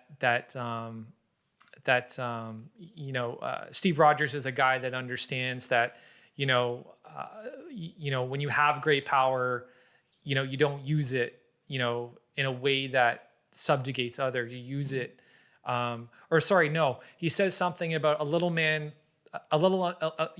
smaller man understands that power is something that you value and you use to better society. A bigger man treats power as just another way to essentially subjugate your will on other people, right? And it's like, I'm paraphrasing, but that's more or less the sense of it. And I think that scene really kind of sums up that that idea very well. We see Steve Rogers put his body on the line for everybody else, and he continues to do that up until the point of Endgame where he finally gets what he deserves, which is great. So amazing scene. And then the last scene that we picked for best scenes is one of my personal favorites. And I think I've talked about this about 1 billion times. So in Age of Ultron, the Avengers are on Sokovia flying through the air or being jettisoned into the atmosphere. And Wanda and Clint have taken refuge in this little house. And Wanda is fucking freaking the fuck out and losing her shit because she caused all this, which is, an apt point because, she did fuck all the Avengers up and got them to this point and helped Ultron and all that shit. So she feels like, immense guilt. So she's kind of crumbling. And, Hawkeye turns to her in a moment of sympathy and says, listen, there's nothing you can do. None of this shit makes sense. We're on a city that's, flying through the air, and I have a bow and arrow and I'm fighting robots. right? And then he's like, I can go get your brother to come and get you, or I can stay here, but I can't do both. I have a job to do, and I need to go outside, and I need to do my job. And then he finally says to her, he goes, so you've got a choice. Do what you want to do, but if you walk outside those doors, you are an Avenger. And you just see Wanda walk out those doors and just blast those Ultron bots like into pieces. And it happens so quickly and so succinctly. She doesn't even look. She just like so confidently walks out those doors. And I really love that scene and really made me fall in love with that and character. not to mention, like, this is like Hawkeye, who's just like a human talking to the most powerful goddamn being. Yeah. One of the most powerful. One of them, powerful, for like, sure. Yeah, and it's like, and he's coaching her. Yeah. Right. Like, I love But that. I also think that's amazing. And it's like such great advice too. So I always grew up in a house where my parents were like, okay, you could sit and cry about what you just did, or you could try to fix it. Yeah. So, and that was kind of like how we always dealt with adversity in my home. So I think that like really builds who you are as a person if you have someone who tells you that. And yeah. So yeah, and it's it's weird that it comes from Hawkeye too, because Hawkeye was a bigger victim of mind control than anybody as far as the Avengers go. He spent you spent the first Avengers basically. That was a brilliant move under the way. control of Loki. That was the best right? way to introduce a But new then character. I think it makes sense where he's It saying does. you have a choice. Yeah. Like I did things where I didn't have a choice. Yeah. Good. So yeah. Good point. That makes very, sense. very good point. And I think we see like Clint is a father, like he is Yeah. a dad. And Yeah. I He's think we see stability. that. He's Yeah. definitely like the footing Yeah. of the Avengers. and- And that gives you a different view. It just does, and so And I hate the fact that people make so many, offside jokes about him. Like he's, to me, he's one of the better characters in Frank that loves him. in that franchise. What? I was like, Frank I loves. do I love love As him in too, you man. don't sub He's that? in my top. No, I do, top but 5 Frank favorite. really loves. I do. I Clint. love Clint. Clint's the best. I did like his dynamic with everyone else. I wish he was there Yeah. more, honestly. I would Yeah. like to see his show. I'm excited to see where Yeah. they're going to take his show. Yeah. So. It's a shame he broke both his arms. One of his And he couldn't funniest be in the lines in Civil War is when he runs into Tony. He's like, "Hey man," he goes, "What happened, Clint? You Tired of playing golf? tired of playing golf?" And he goes, "Shot 18." Scored Hit 18. Yeah, hit 18. Yeah, and I was like, "Oh shit." Okay, Just so can't seem this to whole miss. this whole like accuracy thing, this whole marksman thing is a real thing. It translates into golf and darts, Darts, and yeah. everything else he does. So I thought that was really cool. Okay, so next is who do we want to date in the MCU, guys? I've got a good list. Oh, we're doing a Wait, list. how did we do Yeah. this as a collective? We didn't. It's individual. Oh, This is the we're one thing we kept collectively- as individuals because it Oh, was that's funny right. and it was that's interesting. right. That's right. I can read off mine real quick. So Go ahead, I'm not- Saba. I'll go into it. Wait, I should go first. Me and Chris overlap. I think I should go first. So God for damn the bottom, and this is just like in general, like characters who I think are really cool and like, because honestly, like dating anyone in the MCU would just be a wreck. Like, hello, like real guys are bad enough, or like dating real people, like in the MCU, man, they got so many issues, and I can't even be mad at them because they're saving the I world. think that's what I love. I want to date people like that. So he's not in the MCU yet, so I just like for future Richard Madden and the Eternals. But I was saying number 3 for me would be Wanda. She's just so cool. I love her character development. I love her character. She is so awesome, and I don't know, like she's just one of my favorite characters in the MCU ever. And I know Chris feels strongly. What? Wasn't she on your list? Oh, we'll get to your list. But this is where we're getting into. Okay, so number 2 for me, and this is the thing. These characters are young. This is a younger character. So I don't know if I want to date him. Is it going to be Spider-Man? Hey, listen to me. So when growing up, Spider-Man was my favorite superhero. So it's weird because I'm slowly like aging past Spider-Man. And so I'm kind of like aged past him because I'm not in high school anymore. But the character of, so not necessarily Tom Holland, but the character of Spider-Man. There's just something about that like I just always like loved him, and I loved, his like boyish charm, and just sort of growing up and getting like sort of realizing his responsibilities and things he had to do. But just that character of Spider-Man I've always like loved, and I think he'd like be pretty fun dates. We'd like go swinging, not swinging guys. You guys know what I meant. Dude, Anyway. Still 50-50. No, Spider-Man wouldn't enough. do that yet. That's yeah, good. Yeah. He's That's not. good. He's not. That's opposite. His That's character development hasn't led him to there yet. But anyway, I think we have a lot of Parents fun. are gonna love this podcast. Also, so yeah, Oh, let's man. move past that to number That's one, great. who is my favorite, which is Bucky Barnes. I hate you. Love Bucky Barnes and love. Here's the thing, I really like Bucky Barnes, Winter Soldier, the character. Like I wouldn't want to date Winter Soldier because that'd be a little psychotic. But the thing is. You'd be a little bit of a masochist if you're like, yeah, I'm totally entering into a relationship with just the Winter Soldier, which Christina. You'd have that little red book on your bedside table, right? Yeah. Learning some Russian, are we? A little before time reading or before But the thing bedtime that I reading? really Yeah. like about Bucky Barnes is, so he's introduced in Captain America, and he's this guy who, he kind of first comes off and you're like, is he a womanizer? Is he not? But he's every bit of what like Captain America represents, you know, and we see him sort of trying to get that back in the later movies as Yeah. Bucky Barnes, as Yeah.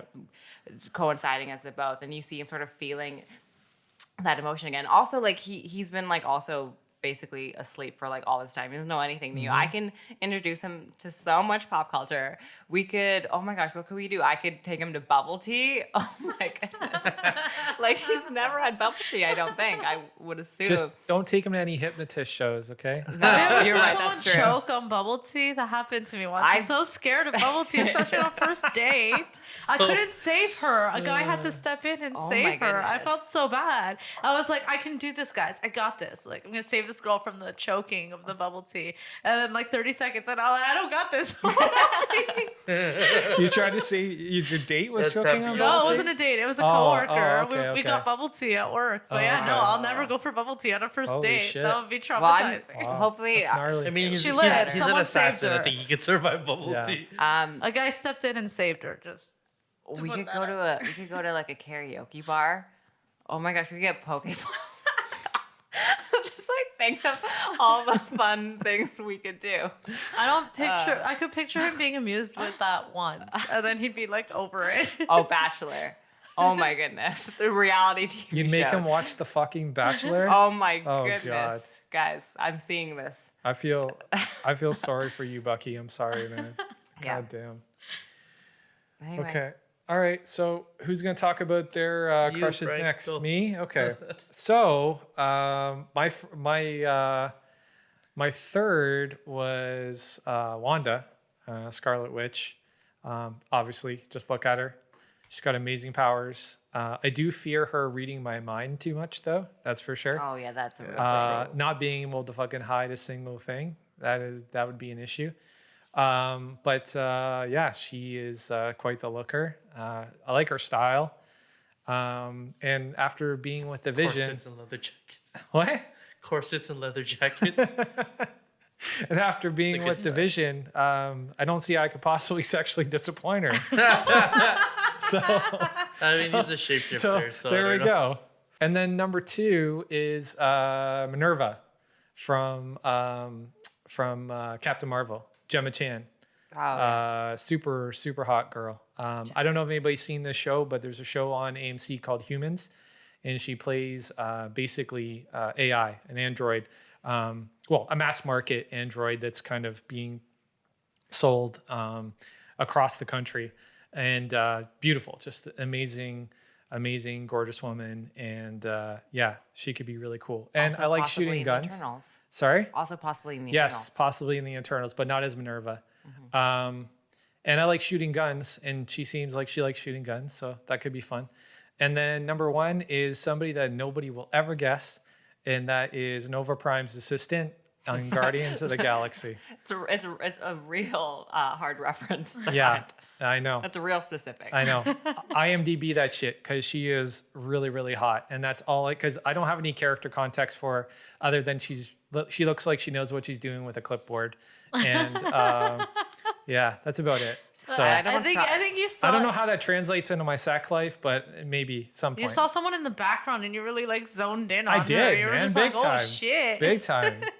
Big time. It's like love at first sight. All right. I really like a pretty face, and she's got a pretty face, so that's why I picked her.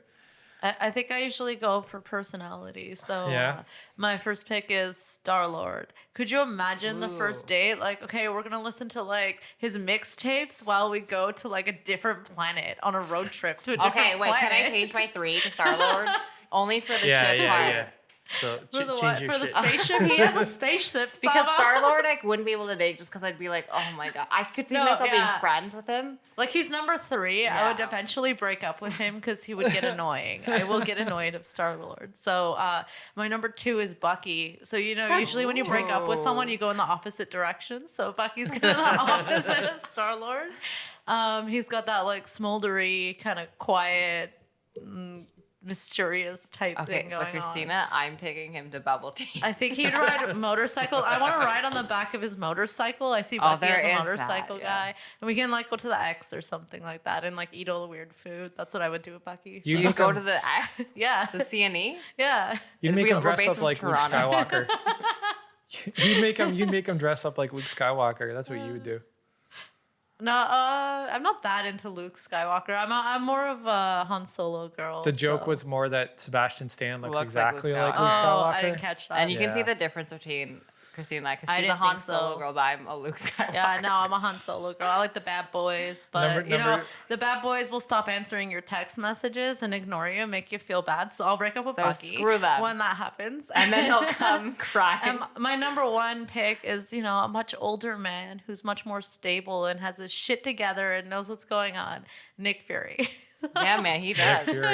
He's like so sexy in Captain Marvel. I love like young Nick Fury, but I love him when he's older too. So yeah, that eye patch. I think he's the one I would want to marry. You know what? I can like get over the eye patch. I don't even care. It's like so badass. I love the eye patch. Does the fact that he was a Jedi come into this at all? Yeah, does that help? That helps. It helps. I thought so. Okay. I mean, he's been so many things. He's Samuel L. Jackson. He's like, it's the cop thing too. He has that like cop thing, the secret agent thing. That's just so sexy. Jules from Pulp Fiction. So all the big motherfuckers. So my top 3. 3 is actually, this might be 1 now, but I'm not sure. No, I'll just say 3. Maria Hill, because I think she. I think if I go out of line, she can punish me really well. She has that like, you know, like tight ponytail. Anyways, I gotta let Chris girlfriend know about this, just so you know some points of she's not gonna reference. listen to this episode. We're not posting this episode, are we? Come on, guys. It's going up. I want brother. to survive fantasy. It's going up. So number 2 is Bucky Barnes. No, I'm kidding. So You're not kidding. no homo. Not Shut up. kidding at all. You should hear about what he says about Bucky off the air. No, but like, you know, if I was a chick, I'd date Bucky Barnes. not me. Or a gay guy, or if you were gay. Yeah. Brokeback Wakanda. No. But my number 2 probably would be Aunt May, because as far as older ladies go. Old ladies. Older ladies. But Homecoming. Okay, but she's pretty young and hot in Far From Home too. Yeah, Homecoming. I mean, yeah. Yeah, but like just her. Yeah. Just Number 1. number 1 is Darcy, played by Kat Dennings in the Thor. Like, I love the whole ditzy like girl science girl that's like super nerdy and like I don't know. She's pretty awesome. She was pretty funny. She's so funny. I love how she always referred to Mjolnir as Mia Mia. There goes Mia Mia. Yeah, like, I think that's like awesome Kat though, Dennings because a like lot. it took us so long to pronounce it right too. We were just Mjolnir. like, And also, Mjolnir. you guys Frank. all picked like characters with like Mjolnir. superhero X's. Mjolnir. I'm just picking Darcy. I don't have anything to live up to. So, That's true. Who's anyways, Bucky's ex? Captain America. Me. If you read the fan fiction. Hey, let's stop that right now. his ex would have been boring. She would have been some chick from the 50s who exactly. like wouldn't put out. Yeah, Could've- first base. It could have been that super soldier from He only got to feel a tick, guys. Yeah. That's so good. That's so good. Okay, so next category is end credit scenes. So let's try and get through these quickly because they're not really that complex.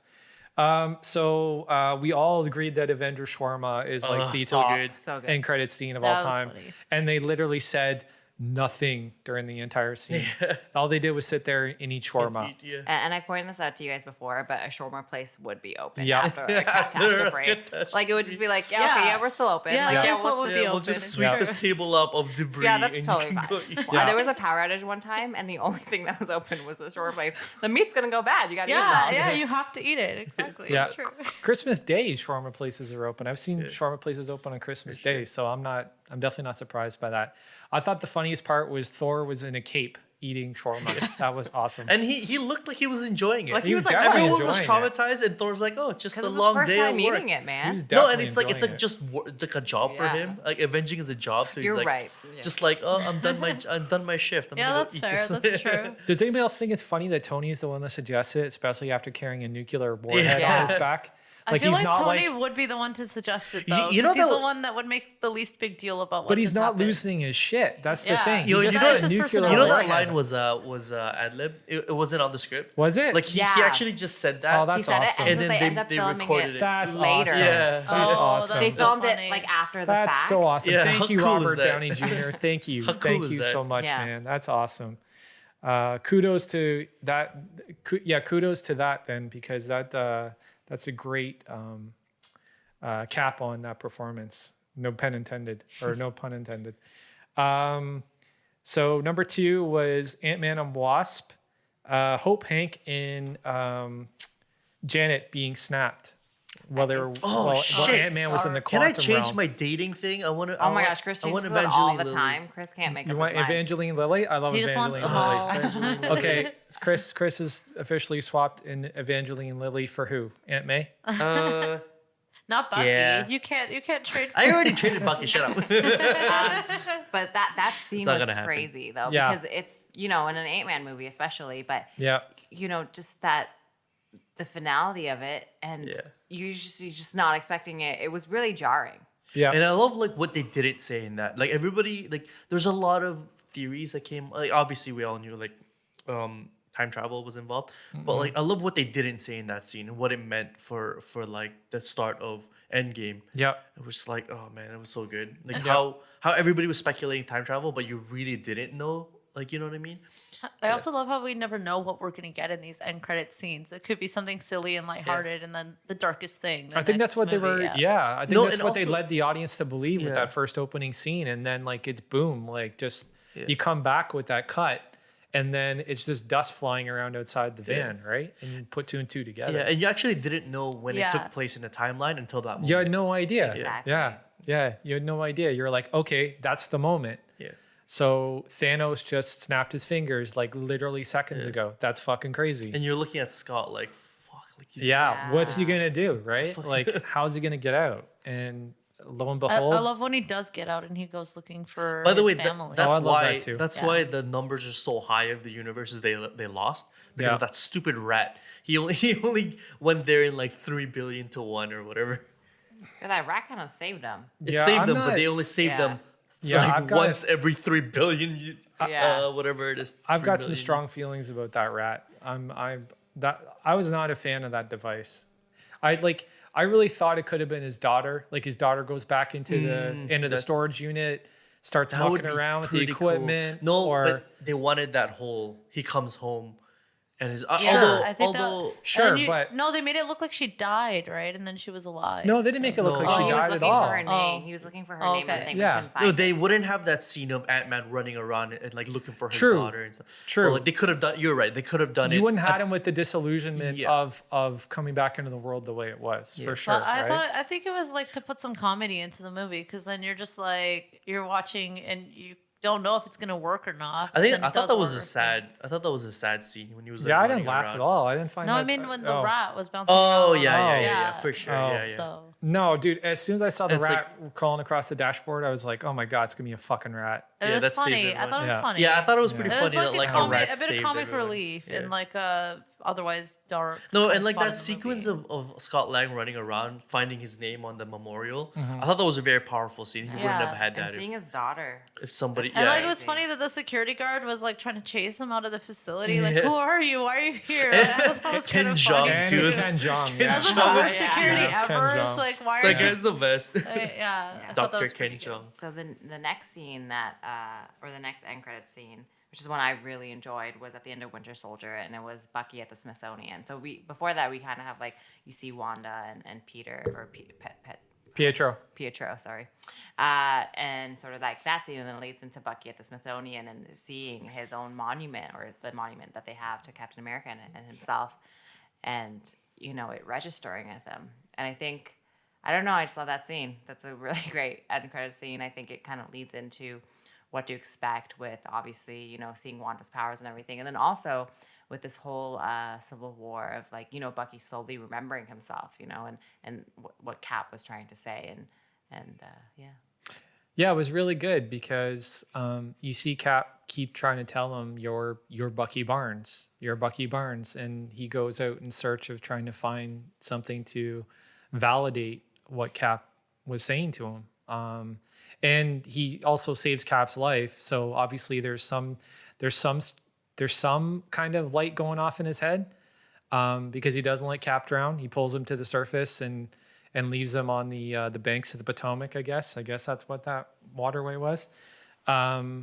And we see and then we see him in that end credit scene. So that definitely makes sense in line with the character development. Yeah. So the next segment we got going is best relationship or dynamic between two characters in the MCU. And our top three were Tony and Peter, Thor and Loki. And funny enough, this is a really interesting one. And Chris, you can speak to this one because I think this is the one you first came up with. Is Tony Stark, Howard Stark, and Cap. So three people.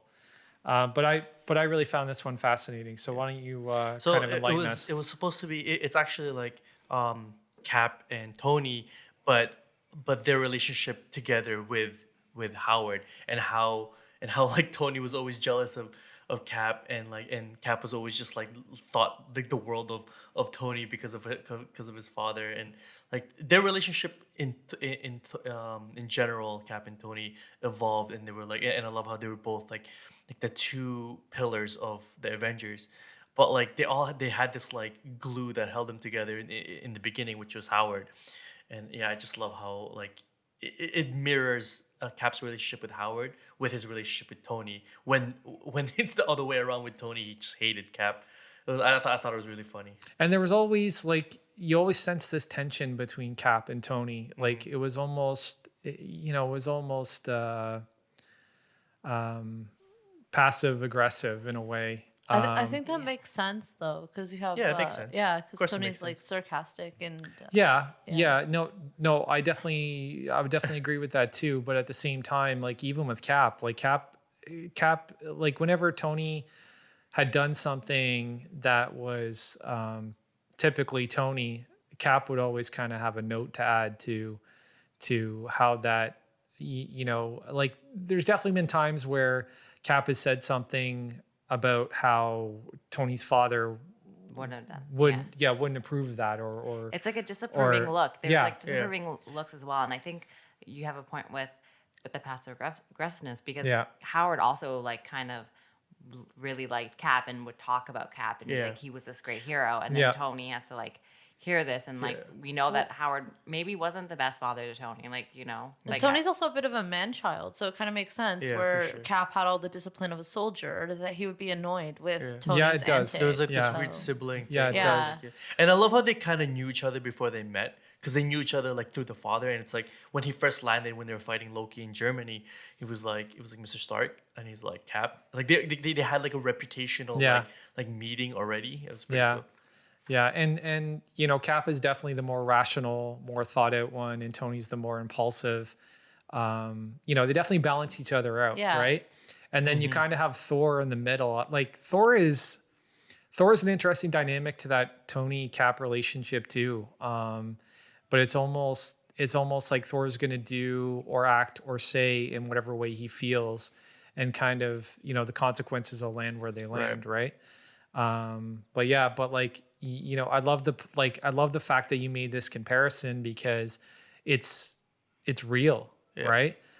The relationship between Howard and Cap is real. The relationship between Cap and Tony is real, and the relationship between Tony and Howard is real. And they definitely resonate across all three characters, which is really, really interesting and very, very cool. And I don't know if the writers have given it much thought as to how much is really there. But it was really cool observation. In Avengers 1, they definitely did. Yeah, no, for sure. And then obviously in Civil War too, when Tony tries to get Cap to sign the Sokovia Accords Such a great scene. with the pen that his father signed some other And it was important about to do it document with. until- Yeah. Okay, so the next one is Thor and Loki. Christina, you're a big Loki fan. Why don't you talk about the dynamic between Thor and Loki? Yeah, sure. So we have sort of a sibling rivalry situation here where Thor is the older kind of favorite child and obviously like the king of his kingdom. And Loki is kind of the underdog, this like really smart guy who sort of has a job to work for his kingdom and his family, but he'll never get the same kind of recognition that Thor would. Yet he's still expected to do the best he can do and to serve his brother and be the intelligent one and give all the advice. And I think we see that he gets frustrated and jealous at different points in his relationship. But as you would, if you were working a job where you couldn't be promoted or get paid more for what you did, even if you showed progression and gained more skills as you went along, that you would never see a payoff for that. Well, I think we also see the natural nature of the intellectual in Loki, where he detests Thor because he's stronger, because he's more physical. But at the same time, I think that there's obviously a sense of in Loki that he's been kidnapped, right? He's been taken from his original family, his race of people. He's not an Asgardian, he's a frost giant.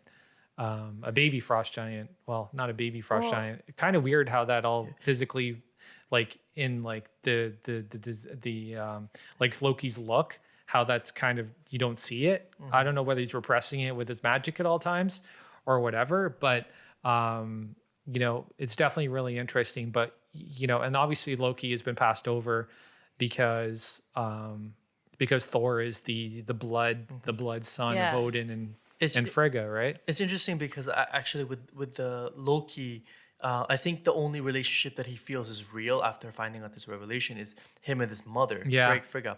Yeah. Frigg.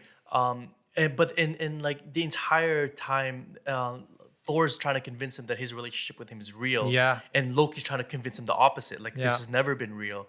Like, I'm adopted. But, like, that's always been their fight. It's like, you're my brother. It's like, no, I'm not. Like, your fucking father kidnapped me. Yeah. My mother is I'm my the mother. spoils of war. Right. That is kind of what adopted children do, even if the family does love them. Yeah. So I think we do see that the family does care about Loki in a lot of ways. But yeah, there's always this conflict of not feeling like he belongs. But I think we do see growth in Loki as time goes on. 100%. So that's kind of interesting. And we see their dynamic change over time throughout all the movies too. So I it's think really Thor fun to watch definitely that won happen. that argument where it's like, the relationship is real. Yeah, like, you're my brother. of course. Like, And you're he my can't deny it really any longer. And you see that in his death, when he claims, to be. I think it's really cool to see adopted children in comics. I don't know if you guys ever know any adopted children, but I do, and it's a real struggle. So I think it's kind of something that they would have related to. So it's kind of nice that they put it in there. So When you see Thor trying so hard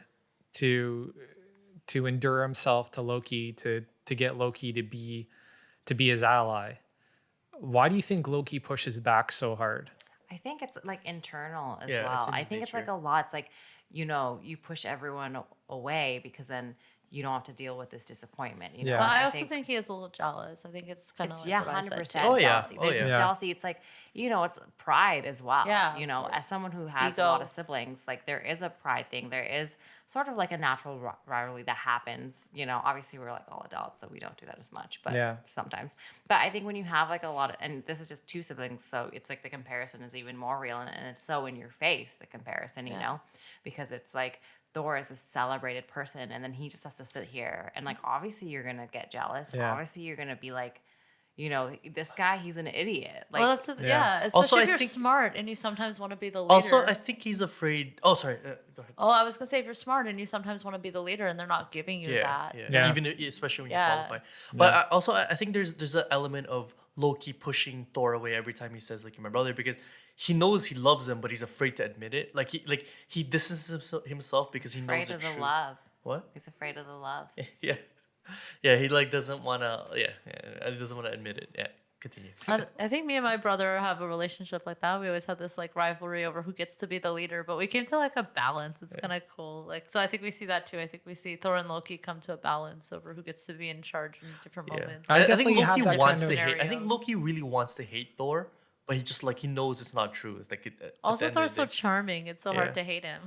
Well, it's not that he's just charming. It's the fact that he continually tries to reach out to him and to build this bridge. It's because he actually does love him. That's Yeah, why, no, he does. He definitely does love him for sure. And I think one of Thor's best character beats is when in Ragnarok, they're in the elevator about to go blow away all those guys.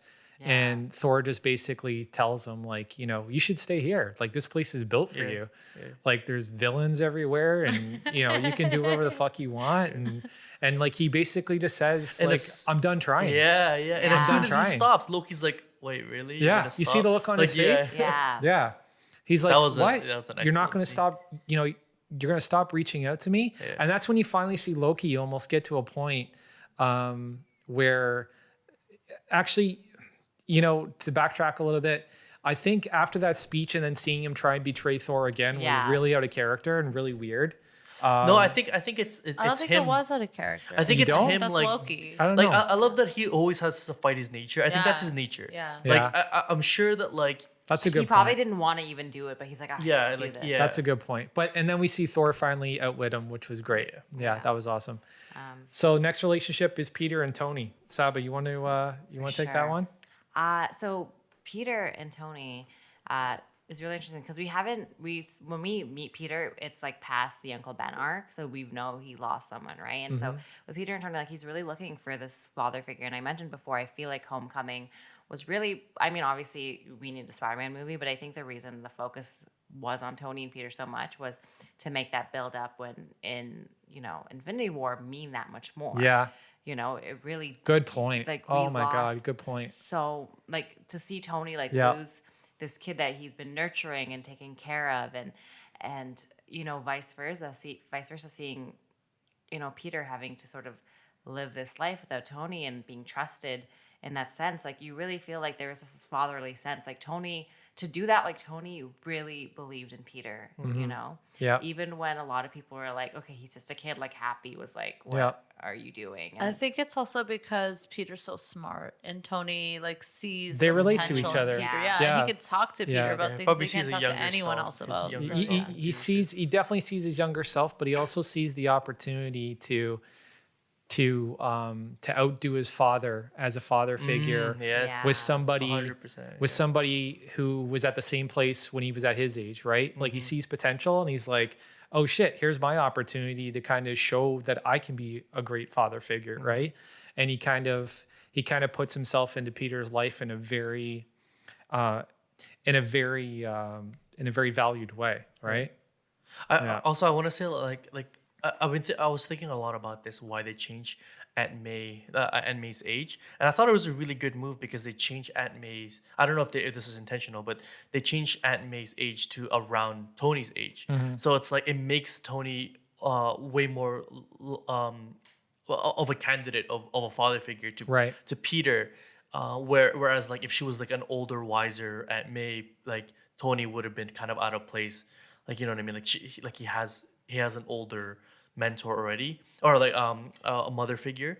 But like with Aunt May being that age, it's like Yeah, I plus think you it can't just get the sexual opens the tension door. with that character either, right? Like you can't get that sexual tension between Tony and Aunt May in front I of mean, Peter there's a lot of that to in- kind of I create love those that. comedic I beats, love that, right? yeah. For sure. So I don't know if they did like a lot of movies in the 90s together as well, which is like who, Marissa Tomei and Downey? Yeah. Oh, I is didn't that know right? that. I didn't Yeah, know like that either. Only You was one of them. Oh, And yeah, Only You. I remember Only You. yeah, and so it was interesting to see them on screen like that because That's they're like, dope. oh, and also Marissa Tomei is like 54 years old. Yeah. Can we get that She's through our beautiful. heads? Like, Yeah. oh my lord. Yeah, Give me she's, your uh, skincare you're- regimen. I am obsessed with skincare. She was amazing in The Wrestler. Unbelievable in Yeah. The Wrestler. I love her as a character. I love that they made her younger. So Yeah, for for me, sure. that was a Yeah, great and it kind of dynamic. makes more Yeah. sense in the long run because it's like, Uncle Ben and like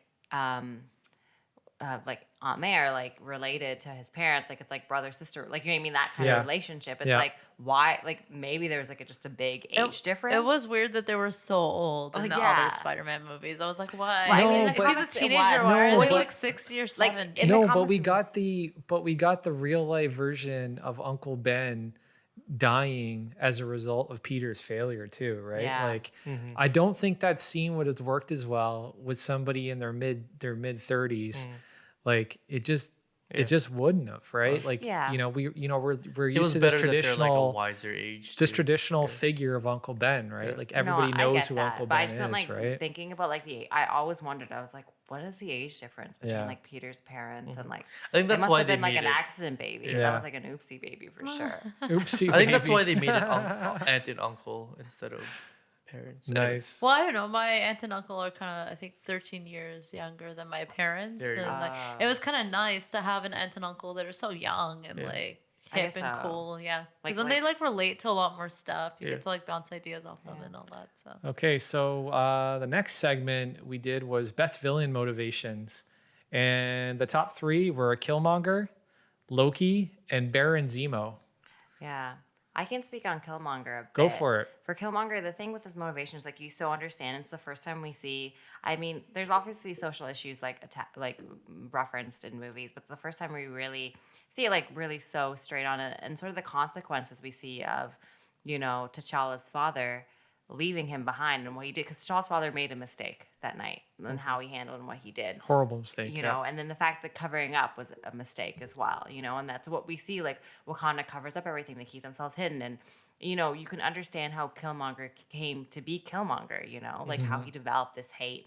There's this country of that is like has like executing like black excellence and technology and like and everything, and they're quartering it when there's plenty of other people who are facing like subjugation and racial issues all around the world. And it's like, and you're not even helping us. And not only that, but like you kill my father.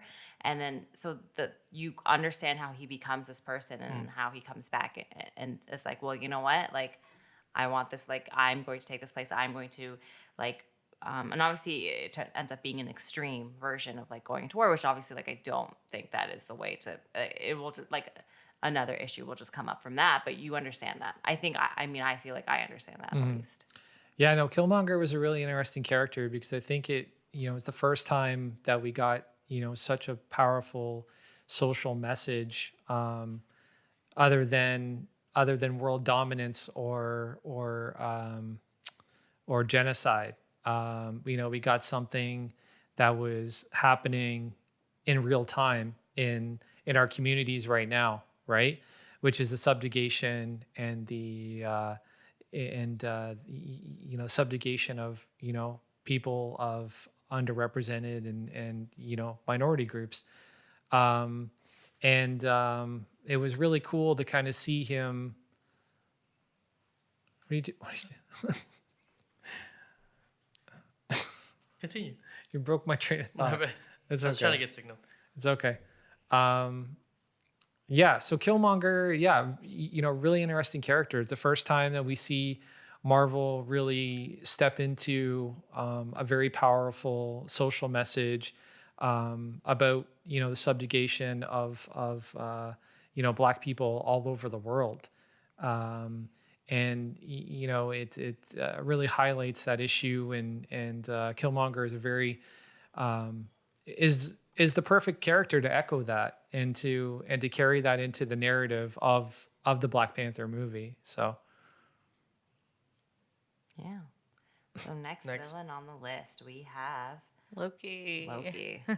Yeah, so I think one of the things we all like about Loki as a villain is just that he's kind of manipulative and unpredictable. You never really know. Tricksters are the best. what he's gonna do next. Yeah. So that's He's kind of what I just- love about Loki. but- He's fun. Like Yeah. he's just he And although he's he a keeps god, things but he's fun. dealing with like human problems, like older brothers and Well, that's the thing. It makes them relatable, and that's something we're seeing more and more of with these superheroes and these villains. That they're more like us in a sense, you know. Like we can recognize pieces of ourselves in that. And so with Loki, it's like, you know, this annoyance. Like you get it. Like you kind of understand. Like okay, yeah. Like you've been looked over your whole life. also I love his costumes. Like Yeah. he's been evolving way more than like Thor has. I love his hairstyles. But he always I'm not keeps, into like, the the green greasy ish hair. Like No, but it's like cool. It makes him look Yeah, so yeah. badass. Like it makes it look so bad. I just love his fuckery. Like Yeah. I just love I all his love fuckery. Trickster Like so much. like It's when so he sick. when he disguises himself as Odin and he has a play. oh what? Oh my with, gosh. with Matt Made- Damon. and his other with Matt and the other Damon. Hemsworth. yeah, But it And kind the of other looks like Hemsworth? someone you shouldn't trust. I don't No, know. he's I definitely don't- someone you shouldn't trust, but he looks like he's fun. sketchy. Like he looks like he's gonna have a good time no matter what he's doing, right? And then you see he's always sleight of hand. Like everything is always coming out of left field with Loki, right? And Tom Hiddleston kills it playing Loki. sure. Like So Tom good. Hiddleston. Like I hope they never cast another Loki ever again. I hope it's always going to be Tom Hiddleston. He's coming back for his TV series, which is going to be awesome. But an amazingly developed character. Clearly, his motivations are driven by things that a lot of people can identify with. Which is obviously tied to his brother and his family life, and just being looked over, right? So, and then the last one's Baron Zemo. I'm a big fan of Baron Zemo. Yeah, me too. I think he was a great villain. I think that he's one of the Marvel villains that I can kind of sympathize with and say, you know what? I hope you win a little bit, because he was in it for vengeance. He blamed the Avengers for the death of his entire family.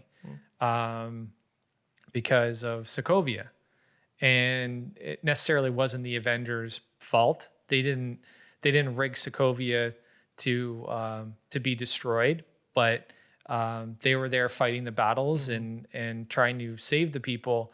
But when you lose your family and you're in that kind of blind state of rage, you don't really have the faculties to process things the way you should. You're not going to point your finger at the guilty culprit, especially if the guilty culprit is an artificial intelligence that's no longer around, right? It's a robot. So you need somebody to blame. Well, he's kind of justified because his whole thing is like they're operating with impunity, and it's like they're operating like they tested. Like they created Ultron, like Yeah. Tony created Ultron. It's like Yeah. the whole thing where it's like they're going unchecked. Yeah. Right. It's like they like it may have been unintentional, but it was Yeah. their mistake. Yeah. And Yeah. It's like it came back to our country, and And- like even before that, like obviously Hydra was in Sokovia first, and they had to get the scepter. But it's like you invaded this country, Right. Like you like Hydra may have been like a terrorist organization, but Yeah. like what authority did you have? Like you weren't a government. Yeah. And so that was the whole thing that he was doing. The only thing like I thought like Zemo was kind of like competing with the Sokovia Accords in that movie, because he wasn't like the only conflict that they face, which was I guess was a good thing. Sure. But yeah, I definitely agree that he's like very underplayed. Like he's coming back. Yeah, he's coming coming back back in for- Falcon and Winter Soldier. So I can't wait for him. but- That'll be interesting. But I you love think the he's gonna be a fact. count ever? No, I They just abandoned that, right? yeah, I have no idea. But he's coming back with the mask from. Oh, is that right? Yeah, Oh, that's awesome. Yeah, from the comics. Purple mask. But like, I love the fact that he had the wherewithal to understand that he couldn't beat the Avengers physically. Yeah. So he had to find a way to destroy them from the inside, and he literally picked the best way to possibly do it. And he pitted Cap against Iron Man and Iron Yeah. Man against Cap, and that was the downfall of the Avengers for what, like 10 years, 9 years almost. Like that's when we see them finally get back together, is in Endgame. Yeah. Right? We don't see we don't see Cap and Tony take the same battlefield until like almost 9 years later in the Marvel timeline. Right? Zemo really helped out Thanos. If you Oh, think about dude, it. he Yeah, fucking for totally sure, helped out yeah. Thanos. Totally helped out Thanos. And that's pretty cool because that's what he did, right? Like he was Spec Ops, Yeah. and his whole thing was that he can topple governments Exactly. with just intel and machinations and shit. So Exactly. it was really cool. He was And- just doing what he was trained. And the funny part of Civil War is they head to that bunker because Bucky tells them that the other Winter Soldiers that are there can do the exact same thing that Zemo can. No, Which that is he can. yeah. So Oh yeah. Oh okay. you remember the Topple part where he's governments, like, yeah, for Bucky's sure. like, these guys can topple governments and- overnight, right? That's exactly what he Assassinations. was doing. Exactly, Yeah. For sure. exactly what he was doing, right? And the way that he intricately plots each little beat of the story to kind of get Tony and Cap to have this fucking major collision is it's just fucking genius. Amazing, amazing villain. Well, I think we're wrapping up this episode, and we hope you guys stayed with us through to the end. We covered a lot, but I think we had a lot of interesting things to talk about, and I think some laughs, and it was a good time. And we're really excited to have you guys back. So stay tuned. Follow us on Instagram at meanwhile_pod, Twitter meanwhile_pod. And keep updated with any new episodes we have coming out. We have got some really cool stuff we're working on. We're going to probably do the end game commentary at some point within the next little bit. We're going to talk about Star Wars for sure. A lot of talk these days about people equating things that are happening at Galaxy's Edge with like the death of the franchise, and people talking about how, you know, Star Wars is going to die and nobody's going to go see Rise of Skywalker. I think it's all bullshit. I'm pretty sure everybody at this table thinks it's all bullshit. Yeah, but let us know what you guys think. Yeah, we definitely want to know what you guys think, but we're definitely going to dive into that stuff. And so signing off, this is Frank. Christina. Chris, Saba. Peace, guys. later, dudes. Cheers.